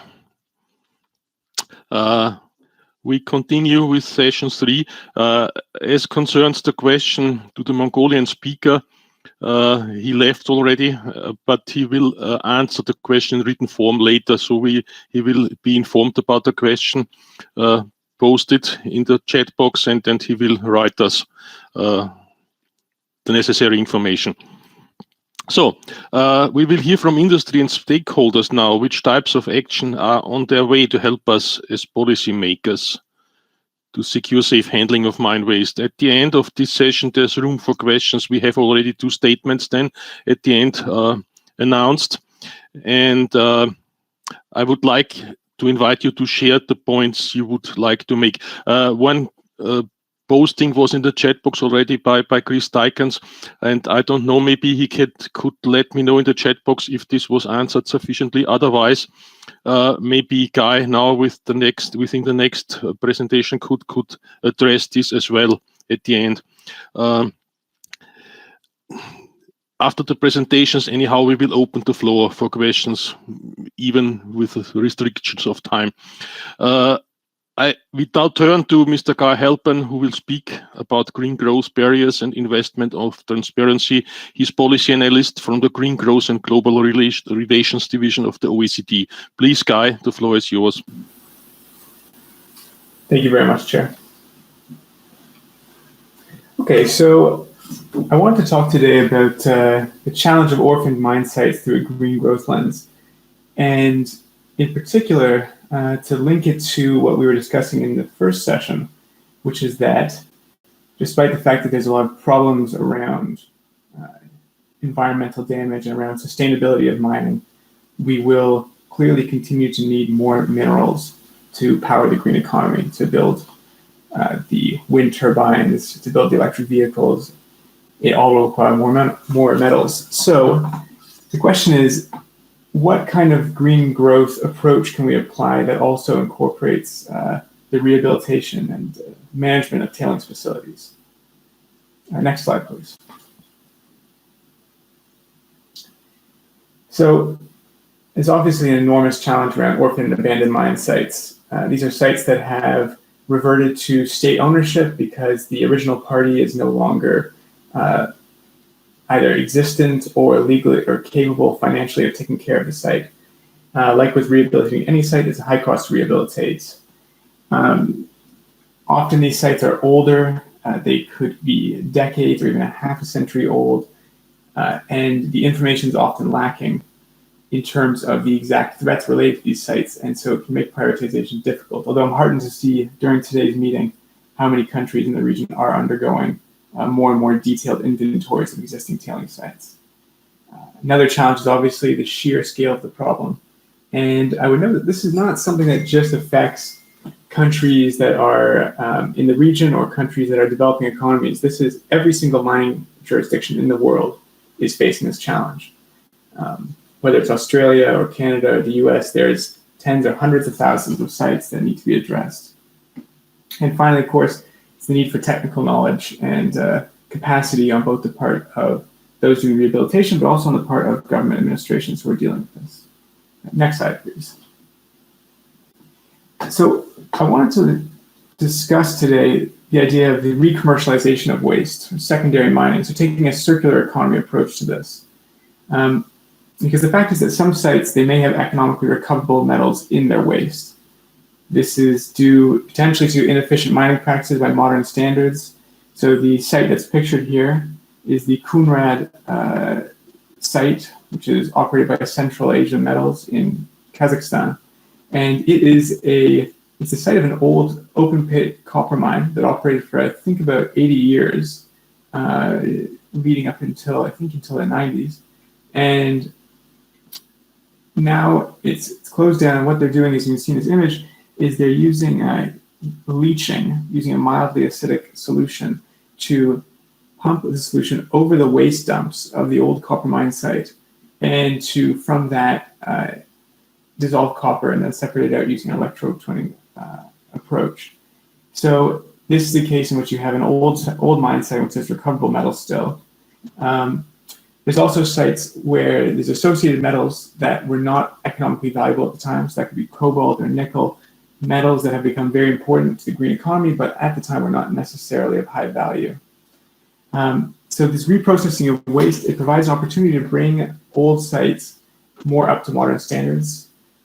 It also takes a site off of the public books in a sense. It does not use public funds to rehabilitate them, and so thus contributes to green growth. Next slide, please. So it sounds very good. It sounds excellent, in fact. So why is this not happening more? Well, one big issue that we've seen so far is that there's a lack of publicly available up-to-date geological information. So what geological information is available, especially in the case in the UNECE region, is not necessarily up to date. It might date back to the Soviet era as well in some cases. There is, for investors, there's risk perception, quite a challenge because, of course, a lot of these sites have multiple different waste areas, and there's a question if a company comes in and reprocesses waste rock or reprocesses tailings, are they then liable for all the environmental issues related to that site, or just those specific to the area in which they are currently reprocessing? Guy, sorry to interrupt. Quickly, could you, for the interpreter's sake, speak a little bit closer to the microphone and perhaps slow your pace a little bit down? How's this? Much better, thank you. I'm sorry, I actually used a headset today to follow the very nice Kudo instructions, but I forgot to lower the microphone over my mouth. So to everyone the interpreters, I apologize, and I hope what I was saying was somewhat hearable. So, and to add to that, it of course requires knowledge and expertise to determine what's possible, and the companies that are often perhaps best positioned to have that knowledge are the larger mining companies that can be the most risk adverse. And also profit margins may be slimmer than with traditional mines. And so this doesn't always line up with the royalty rates that are established by governments. Next slide, please. So in terms of what can policymakers do, ensuring information on mine sites and recoverable metals is publicly available and up to date is essential. And I'm not sure, it's a bit small in the slide, but the chart that we have there on the side is taken from the Queensland Department of Natural Resources, Mines and Energy in Australia. And they've taken a very interesting approach to trying to encourage re-commercialization, where they've actually created what they referred as a calculator of the potential of different sites. And they've gone through and they've, against an inventory of existing historic tailing sites, they have rated them all based on a variety of factors, including their re-commercialization potential, including their underlying geology, including infrastructure availability, including if there's any issues in terms of land rights, and also if there's the potential for links to renewable energy. And then from there, against this priority list, as you can see, the ones that have a high score, they go in and do a further detailed assessment. And then based on that information, they do a competitive tender to try to get companies interested in investing in it. And this is a good approach, at least preliminarily, because it provides the information to the company. So it provides the opportunity to them already. And they've had some success already with having sites being re-commercialized. But this work from an OECD perspective, we haven't undertaken any formal work on this area. And it's something that we would very much like to do. And we'd like to develop a sort of best practices approach to the enabling policies that could help with this. Next slide, please. So to sum up, and I'm sorry I see that I'm running over time, but just the final thoughts that I wanted to share on this is that this is absolutely not a silver bullet, because there's many factors that determine if this secondary mining or re-commercialization is economically feasible, and it really has to happen on a case-by-case basis. It also is not going to solve the broader problems of abandoned orphan mine sites. But it is a potential way to incorporate circular economy and green growth principles into mining in the region, and to ensure that there's a sustainability element brought into the mining sector. And we think there's active steps, as noted, that governments can take to support it. Thank you very much. And again, my apologies to the translators.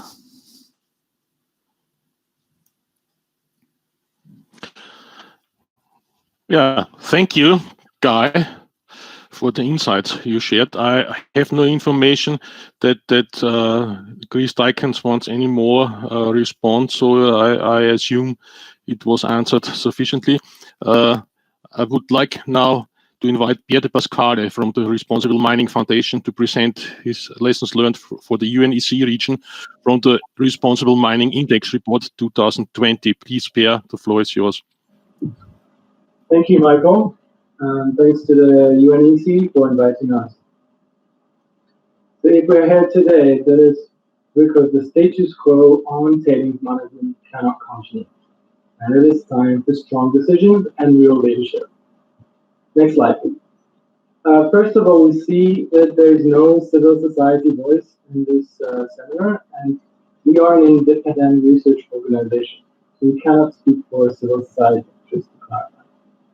However, we have developed this Rmi framework as an articulation of what society in general can reasonably expect from responsible mining companies. It's the result of an extensive consultation process. This framework is available for free in 7 languages. It's a very comprehensive. Sorry. The sound quality is really not very good. We can hear you not very well. Could you try to improve this? Yes. Is it better now? Not really.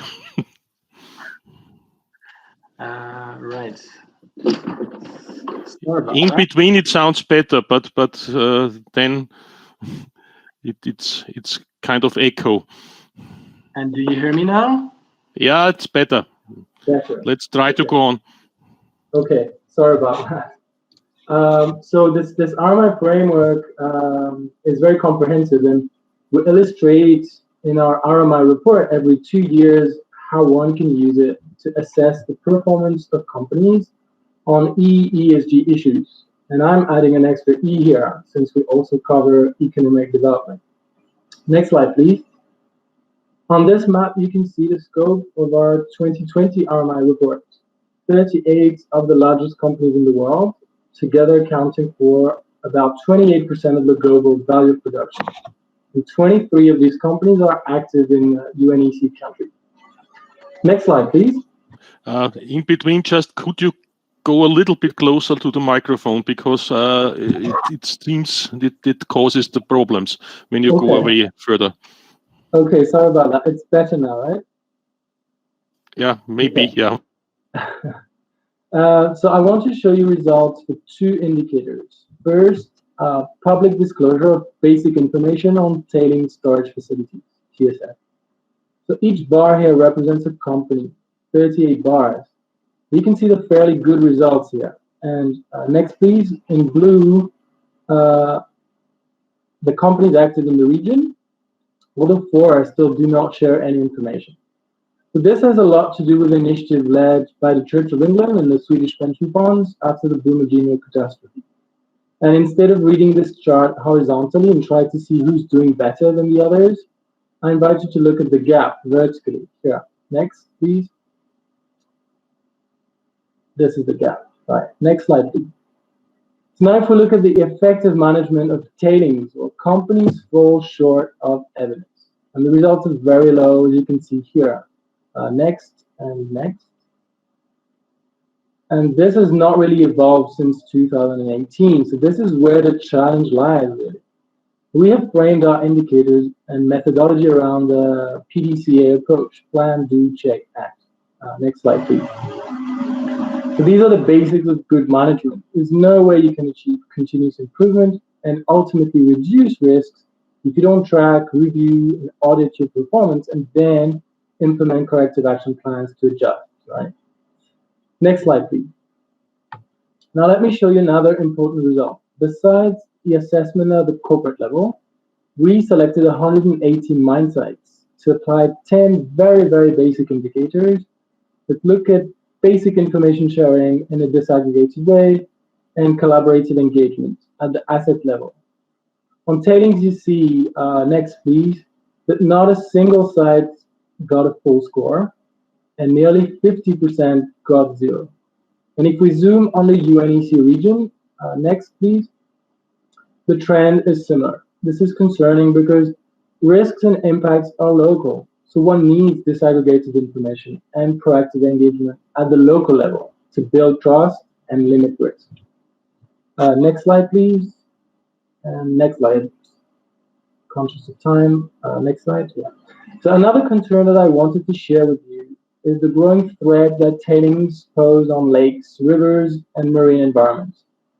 But this is unfortunately not a new practice, but with the building momentum to reduce TSF risk, some companies may be tempted to just shift the problem aside into rivers, on the seabed, or with deep sea tailings disposal.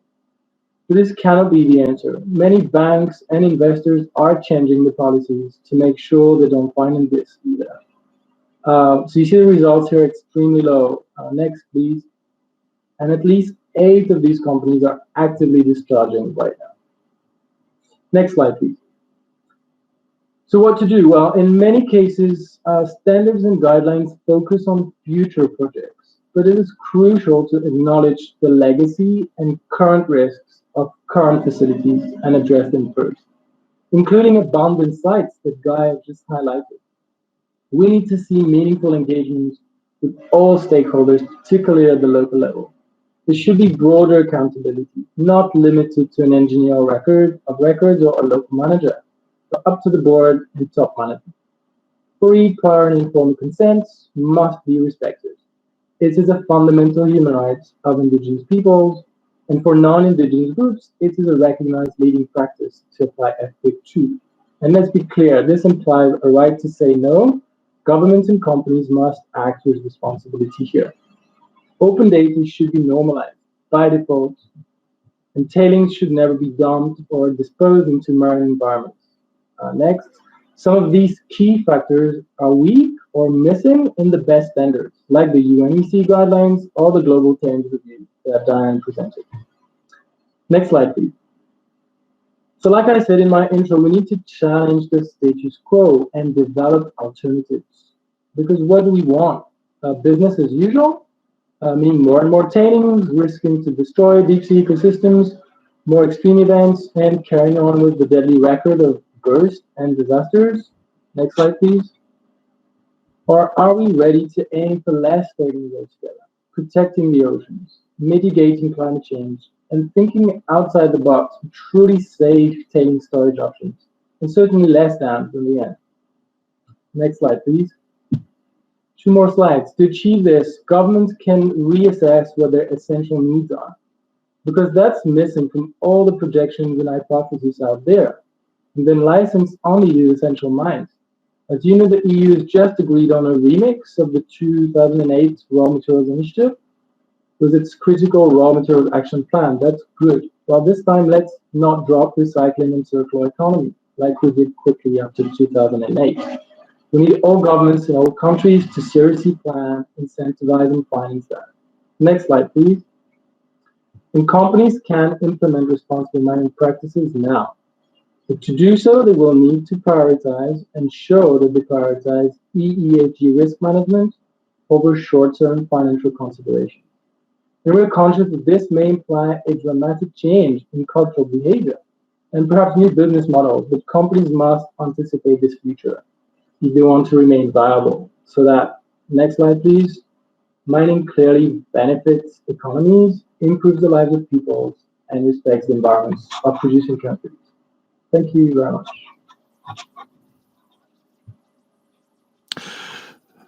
Many thanks, Pierre, for your reflections. Just one personal sentence from my side. Is interesting to see also from the last presentations by Pierre and by Guy. I'm so long now in the major accident area, and I saw when I started the taking over of some principles from the nuclear field to the process industry, from process industry to other industries, and now things like safety management and land use planning and so on, and those elements, they move over now to some parts of the mining, I must say. Yeah, thank you again, Pierre. We asked you for some statements and questions and so on. So far, we have received 2 requests for statements, one by Kyrgyzstan and one by Oecd. Can we start with Kyrgyzstan with the statement?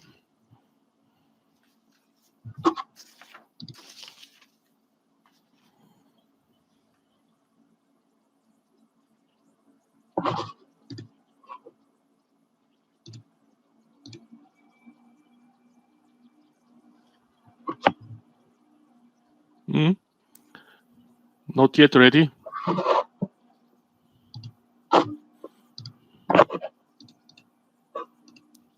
Because we are a little bit short of time and we still have a lot of program. I can see they're trying to connect Michael. So yeah, good. There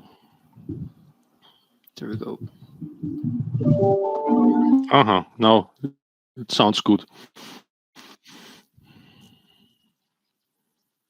I also had to refresh my browser in between the last presentation because didn't show me the presentation.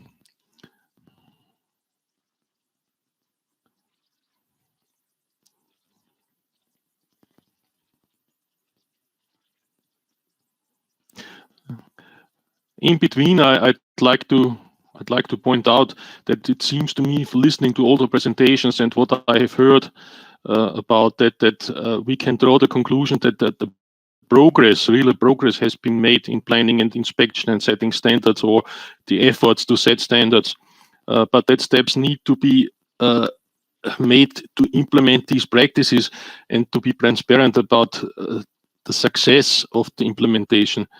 The UNECE safety guidelines and related methodologies are surely useful tools for countries outside the region. So I'd like to point out this here. UNECE definitely could share the experience and knowledge with these countries wishing to apply these tools. Now we have Kyrgyzstan already on the screen. Yes, please. So I ask you for your statement. Good morning, dear participants of the webinar, and I would like to welcome you on behalf of the State Committee on Industry and Mining of Kyrgyzstan. I would like to provide you just some brief information based on the questionnaire that we received. The tailings safety issues are topical for our country because we have quite a lot of them on the height above 2,000 meters, and practically all mining companies are located above 2,000 meters. And this is where we are storing all sorts of hazardous materials and tails. And you understand that this leads to a heightened necessity to prevent man-made accidents and emergencies, because we have also to prepare to preventive measures and contingency planning. So we are a country party to the convention, but in its limited context.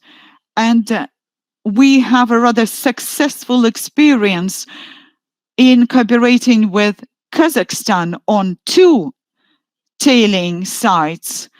And we have already discussed a wide spectrum of issues pertaining to the tailing sites and their safe usage, processing, preventing of natural emergencies, and work on contingency planning. And lately we have activized the work aimed at processing the old legacy tailings. And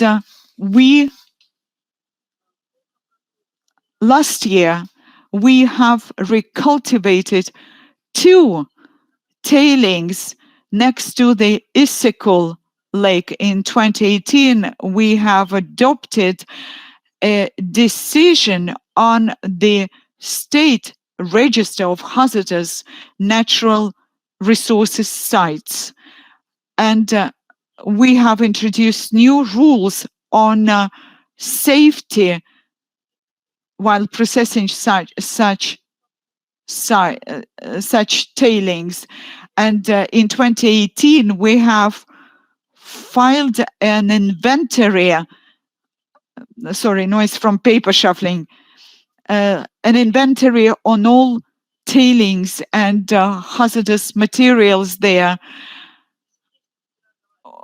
The Federal Agency on Nature Protection, on Environmental Protection of Germany assisted us in that work. We also organized a round table on hazardous tailings, and all sorts of operators, technology organizations, engineering agencies participated in that round table.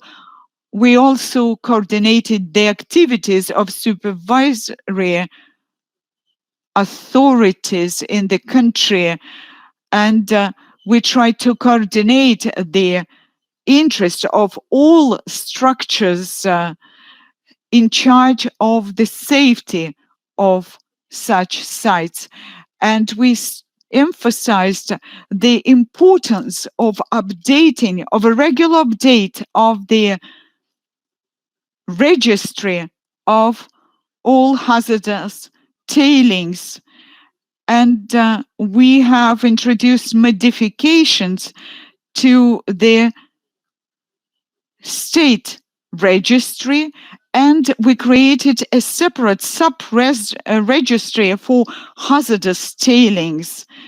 And we decided to analyze the sufficiency of the measures aimed at safety to be implemented, and the Ministry of Energy is planning to implement the recommendations of that roundtable, and we hope that in 2021 we'll be able to implement a wider upscale work in the same area with the assistance of the German Agency for Germany Federal Environment Agency. And we hope that this type of projects will help us to improve the awareness of all stakeholders, of all concerned about the necessity of heightened safety of tailings. And this is in brief the information about the work that's been done and the ongoing activities. Thank you very much.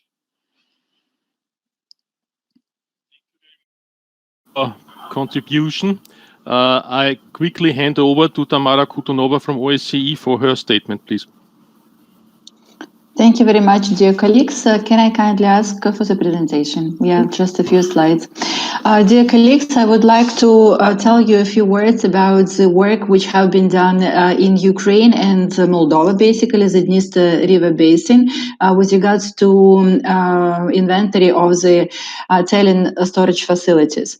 So this has been done in the framework of the JEF UNDP OEC UNECE project on sustainable development and cooperation of the Dniester River Basin. In the frame of that project, we did the work not only for the Dniester River Basin, and you can see the figures that we have identified 32 tailing storage facilities, which contain 160 million tons of waste. Also, as let's say pro bono for Ukraine, we have made the database of 465 tailing storage facilities. The methodology which was used for this work was the methodology of the UNECE.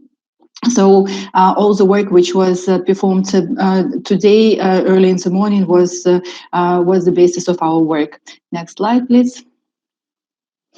Please consider that the tailings storage facilities in the Dniester basin are mostly concentrated in the western Ukraine, which is a very much flood-prone area.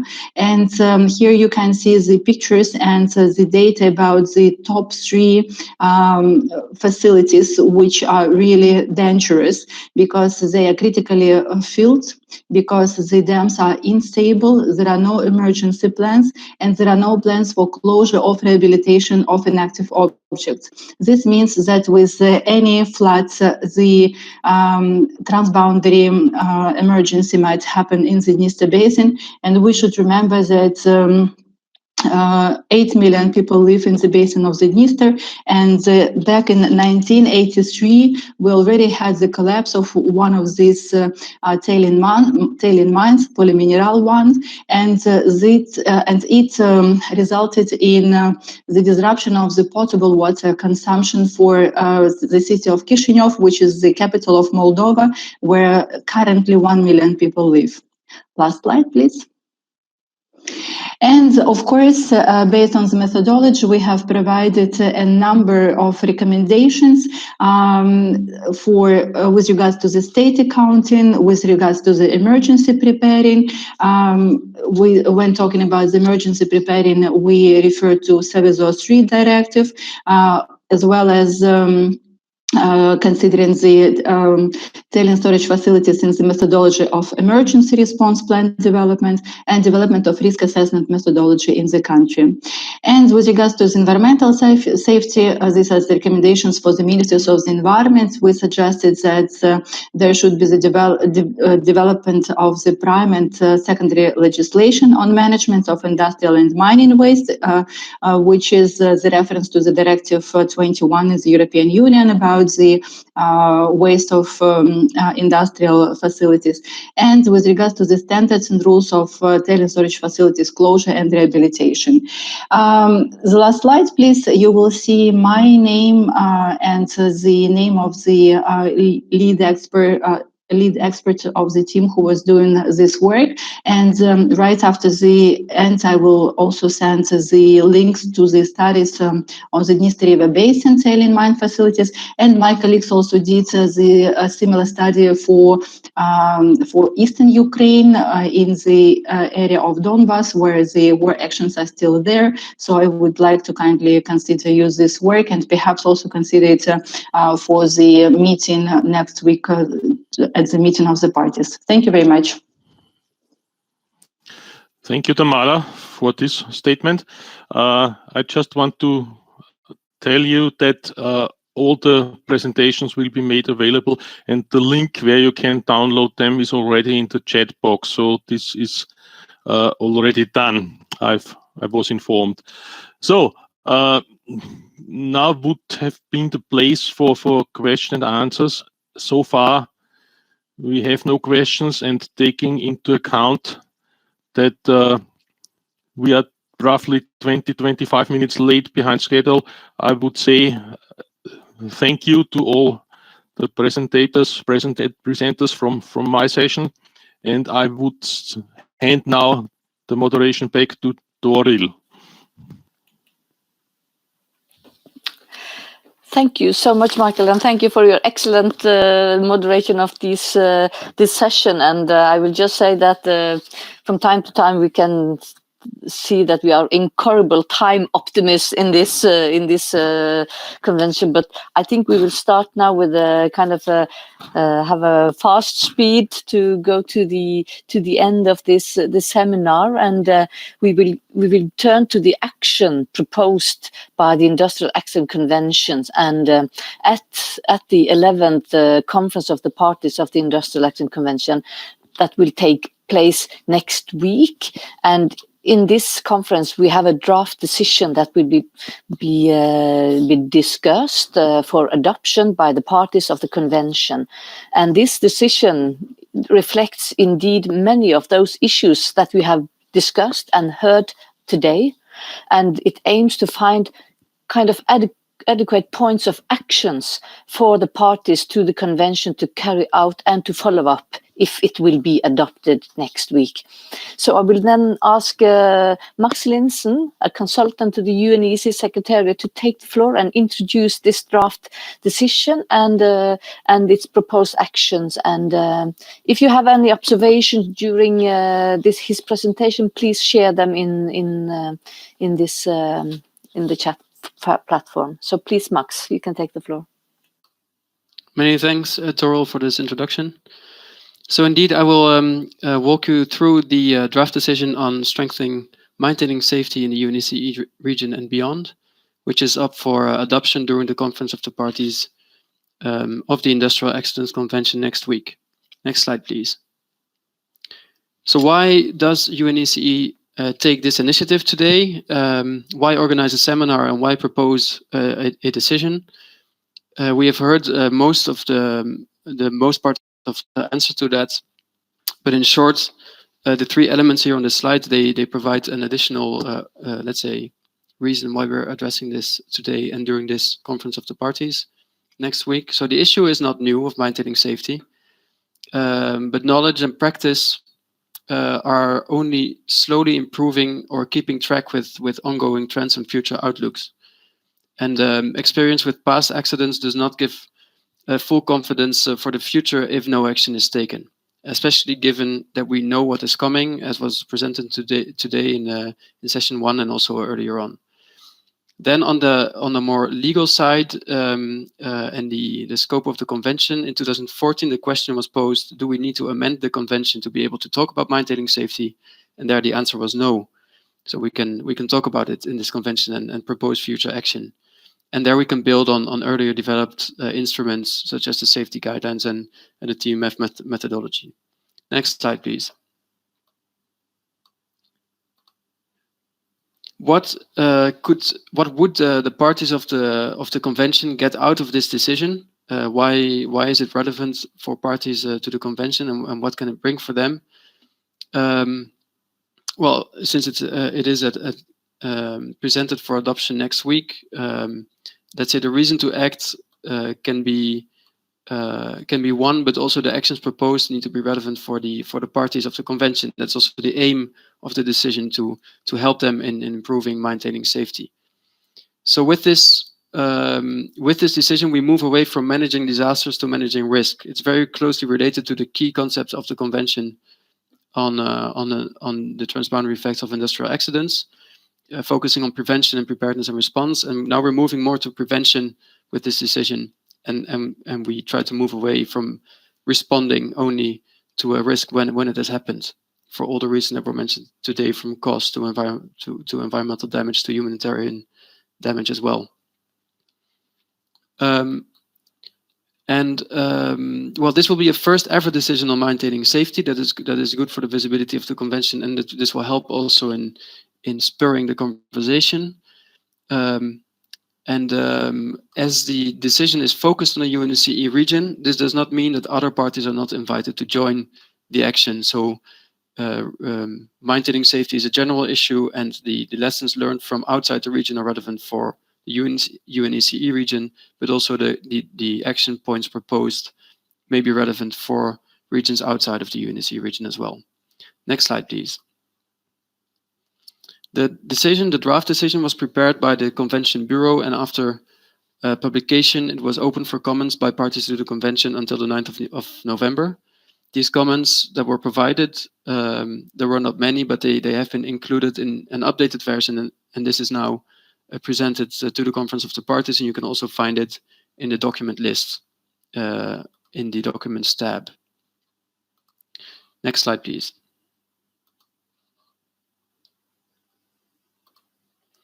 So let's move to the substance of the decision and also how it's built up.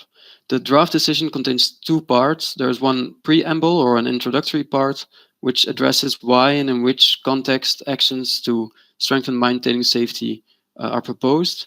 And the second part is the action part with the decision points, and this is where the action really takes place and what the convention asks its parties to do. The introductory part here includes a need for action, as we discussed it before, the link of maintaining safety to the convention. So where has the convention been active before, and and what is the role of the convention in general in reaching industrial safety, and how does mine tailing safety fit in that?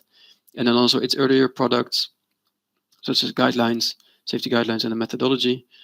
And then finally, a response to trends and outlooks and global trends to be ready for the future as well and make the actions relevant for a later stage. And then we can move to the next slide. This is what the introductory part looks like if you take a screenshot. This is a screenshot, but I decided to break the introductory part a bit down for you. As you can see, the decision is available in 3 languages. I just wanted to mention that as well. But the breakdown of the introductory part is on the next slide. Thank you. So again, here you can see, let's say these 3 elements that I introduced before. So the need for action. This includes the physical need for action, the frequency of serious dam failures over the recent decades, and the impact of dam failures, which has increased also over the recent decades.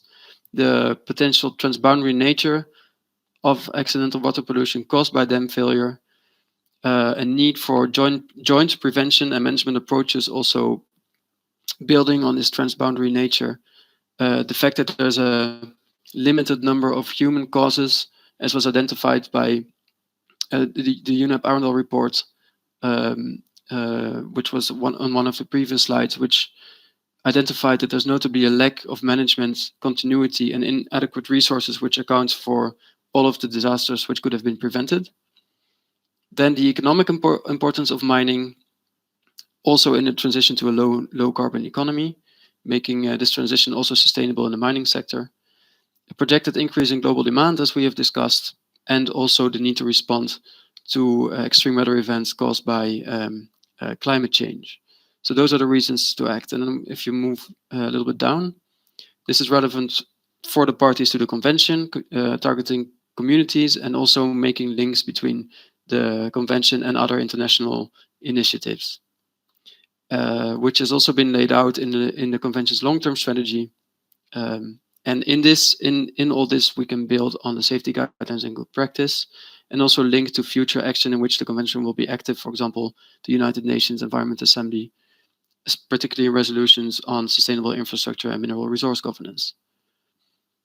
And if you move to the last bit, you will see that there's a relevance for the countries covered in the convention, not only in the countries which are listed here in terms of producing countries, but also for other countries in the UNECE region using mined resources.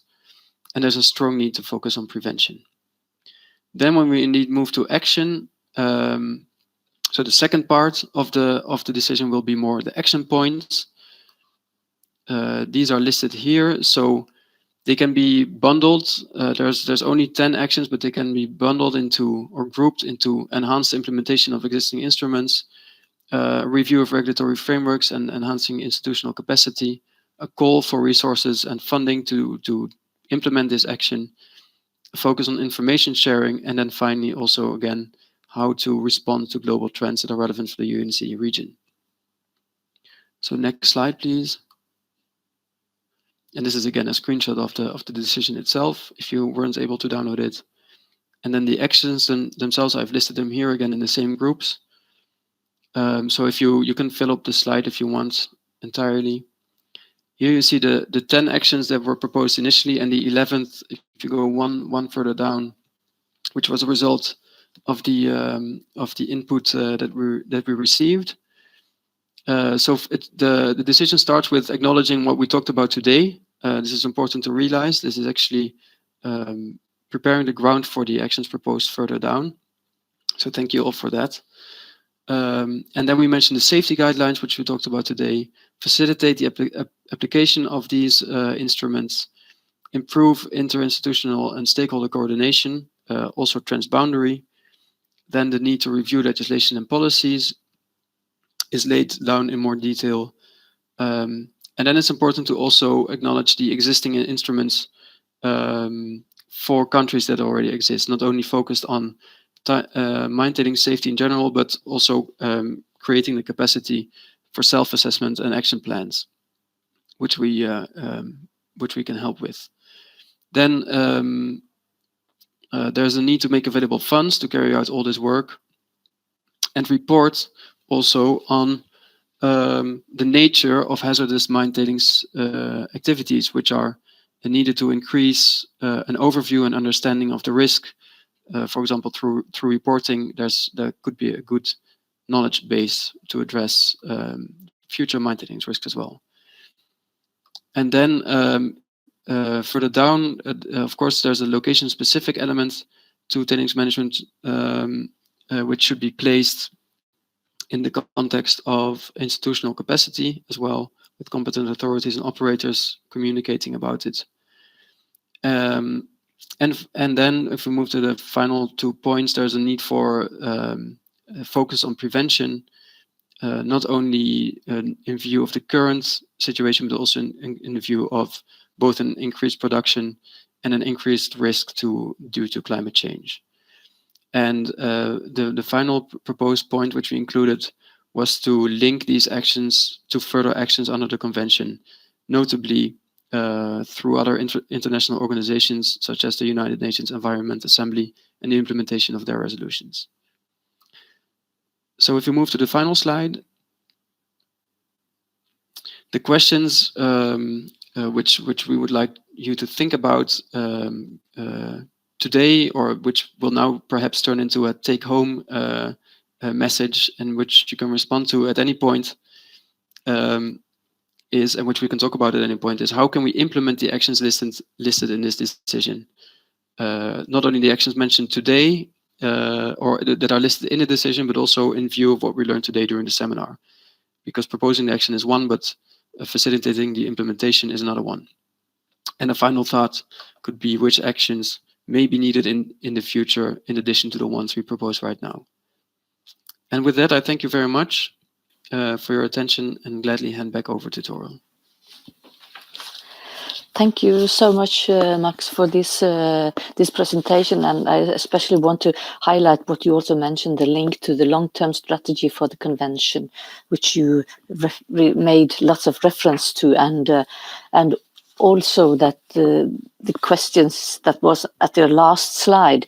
I think this is something we really need to think about, both the parties, and also if there are comments now by the participants at this seminar, please do not hesitate to put it on the chat functions, and then it will be recognized there. And also if you when we are discussing our work program for the convention, and please look into that and see if there are actions that can be made for, if it's not for this coming biennium, it can be in the future. And also I will urge all the parties and the donor parties and the beneficial parties to be active in suggesting actions like this. And also, just I think it was mentioned by Max that this meetings today does not have the prerogative to make changes in the draft decision, but your remarks, if you have it in the chat box, will be taken into account in the conclusions of the seminar, which again will be integrated in the draft decision itself, and which also will be presented next week at the conference of the parties. So I think if I cannot see any are there any comments in the chat box? I asked the secretariat and look into it. There were some references to Ukraine, the situation there. If not, I think we will now go to the agenda item on the seminar conclusion and the closing of the seminar. And I think that we can conclude that the decisions which has been presented aims to be kind of future oriented, and it also responds to trends such as the climate change and connected the work on mine tailing safety under the Industrial Accident Convention to other international organizations' work that was mentioned now, like the United Nations Environment Assembly. And also, I think the presentations today has shown that capacity building and interinstitutional coordination is a key to be that we can have effective implementation of the action proposed in the decision. And I will now come to the conclusions of this seminar, and I thank you all for your observation, and I think this shows how important it is to share ideas with an audience that represent excellent and ambitions on this area, and that we, even if it's not always easy to discuss online, but I will urge you to send reflections and comments if you have. So I will now, if I have now got the presentation for the seminar conclusions, that will be the preliminary conclusions from this and summarize of this seminar. So if you go to the next slide, I will first of all thank you for attending. I think it's impressive. 43 countries. As you see, 115 participants register, 37 organizations and 12 speakers. Thank you so much for all of you being listening and also sharing your experiences. So to the next slide, we go to the first session, which is setting the scene in the area of mine tailing safety at the UNECE and at the global level. It is important that sustainable development and the transition to a green economy require the increasing extraction of minerals and metals. Tailing safety is a crucial part of achieving sustainability in the mining life cycle. And in relation to the SDGs and to the Sendai framework for disaster risk reduction, this is important. And financing should also be redirected to the sustainable and safe management of these activities.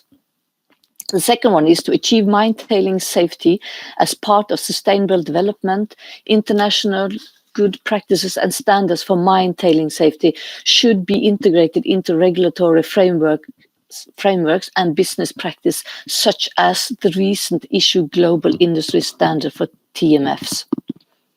The UNECE region is and will be a key player in mining in terms of growing demand, using mineral resources and supply, which is about the extraction industry.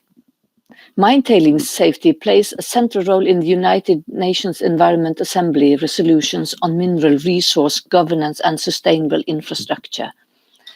Climate change, we have heard, is likely to increase environmental risks of failure in general by more frequent and stronger extreme weather events, as well as slow onset changes. The Industrial Accident Convention is highly relevant for addressing TMF risks, including the NATEC risks.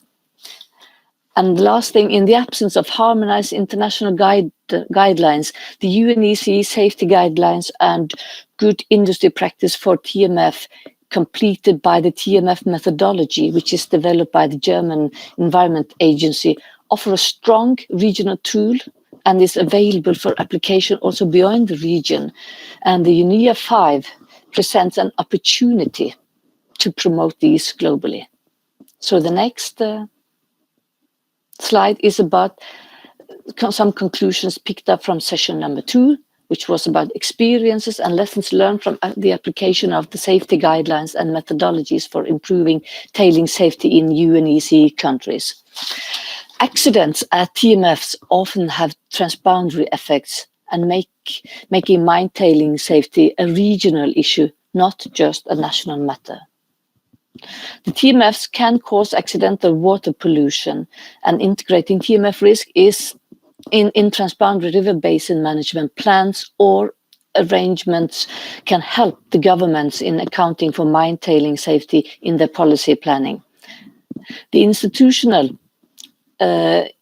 cooperation and cross-border coordination are instrumental in preventing the transboundary TMF accidents and their impacts.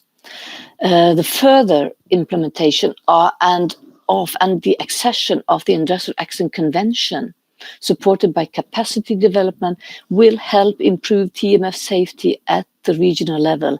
And we heard the strong encouraging from Kazakhstan to join the convention. Experience with UNECE safety guidelines and the related TMF methodology is growing, not only in countries with economies in transition, but all over the UNECE region. And one way forward is a broader uptake of the safety guidelines and the methodology, the increased experience with tailings risk index, and the more these tools are used, the better risks can be understood and addressed, and the more risk awareness will grow.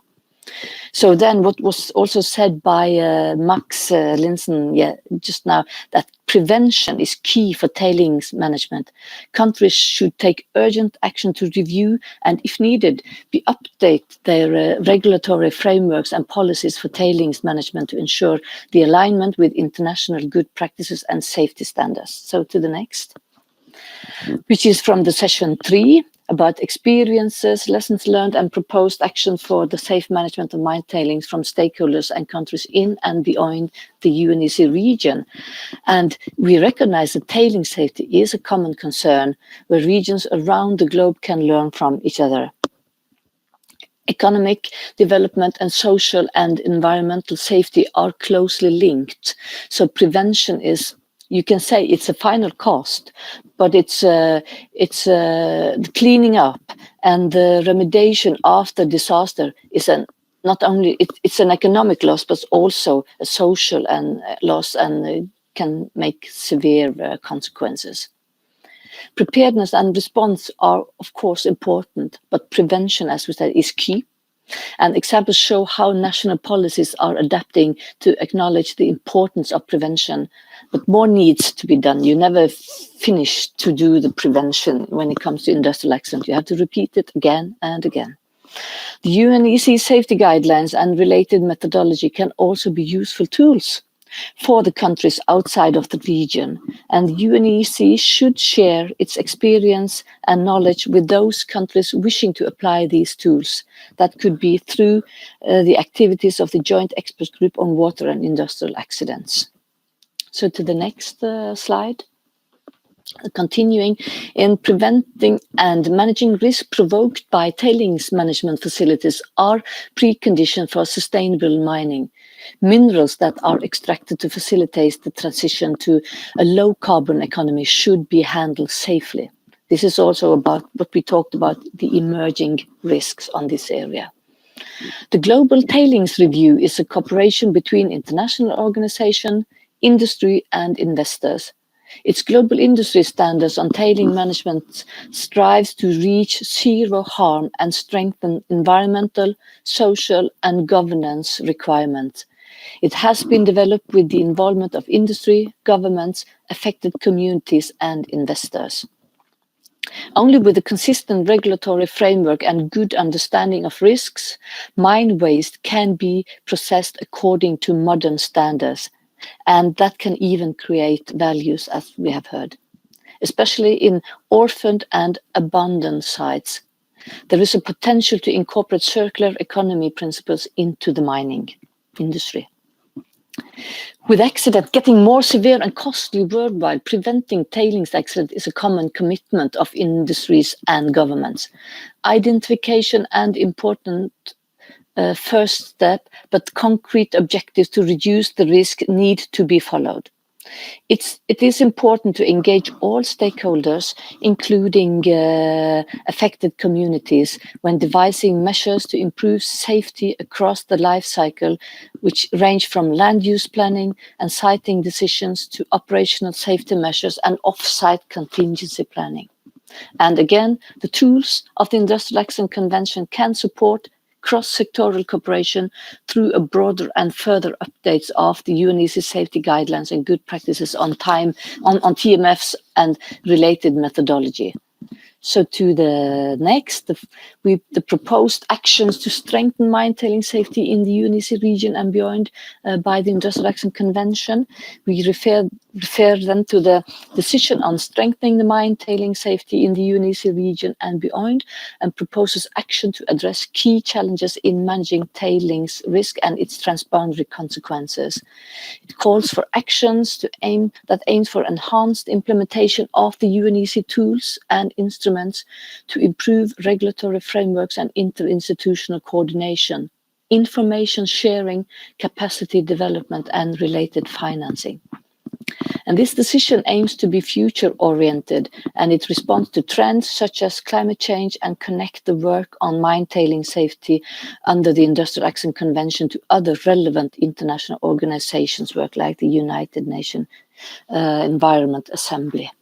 And this decision strongly encourages parties to the UNECE Industrial Action Convention to manage mine tailing risks and invites countries beyond the region to do the same. So this was, I guess, the last one. It's important to that we read those conclusions loud. And I will put on my glasses now. And I go back to the live video. And the seminar conclusion will be summarized in writing and also presented at the COP next week. I also think it will be in the 3 languages. I asked the secretary to correct me if that is not correct. If it's only in English, I'm not sure. And yes, it will be provided into Russian. So this will be an informal document for the seminar, for the present. Sorry, it will be an informal document available at the seminar at the COP next week. Sorry for that. And with this, I don't know if there are any questions or comment in the chat. There is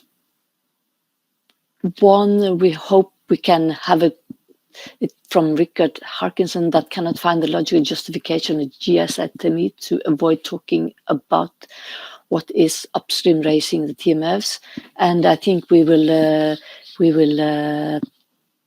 ask him to clarify this question a little bit more, and then we can come back to you. And we are now 3 minutes past the scheduled time, so I think I will now close this seminar. I will thank all the participants for joining us and for the inputs we have received.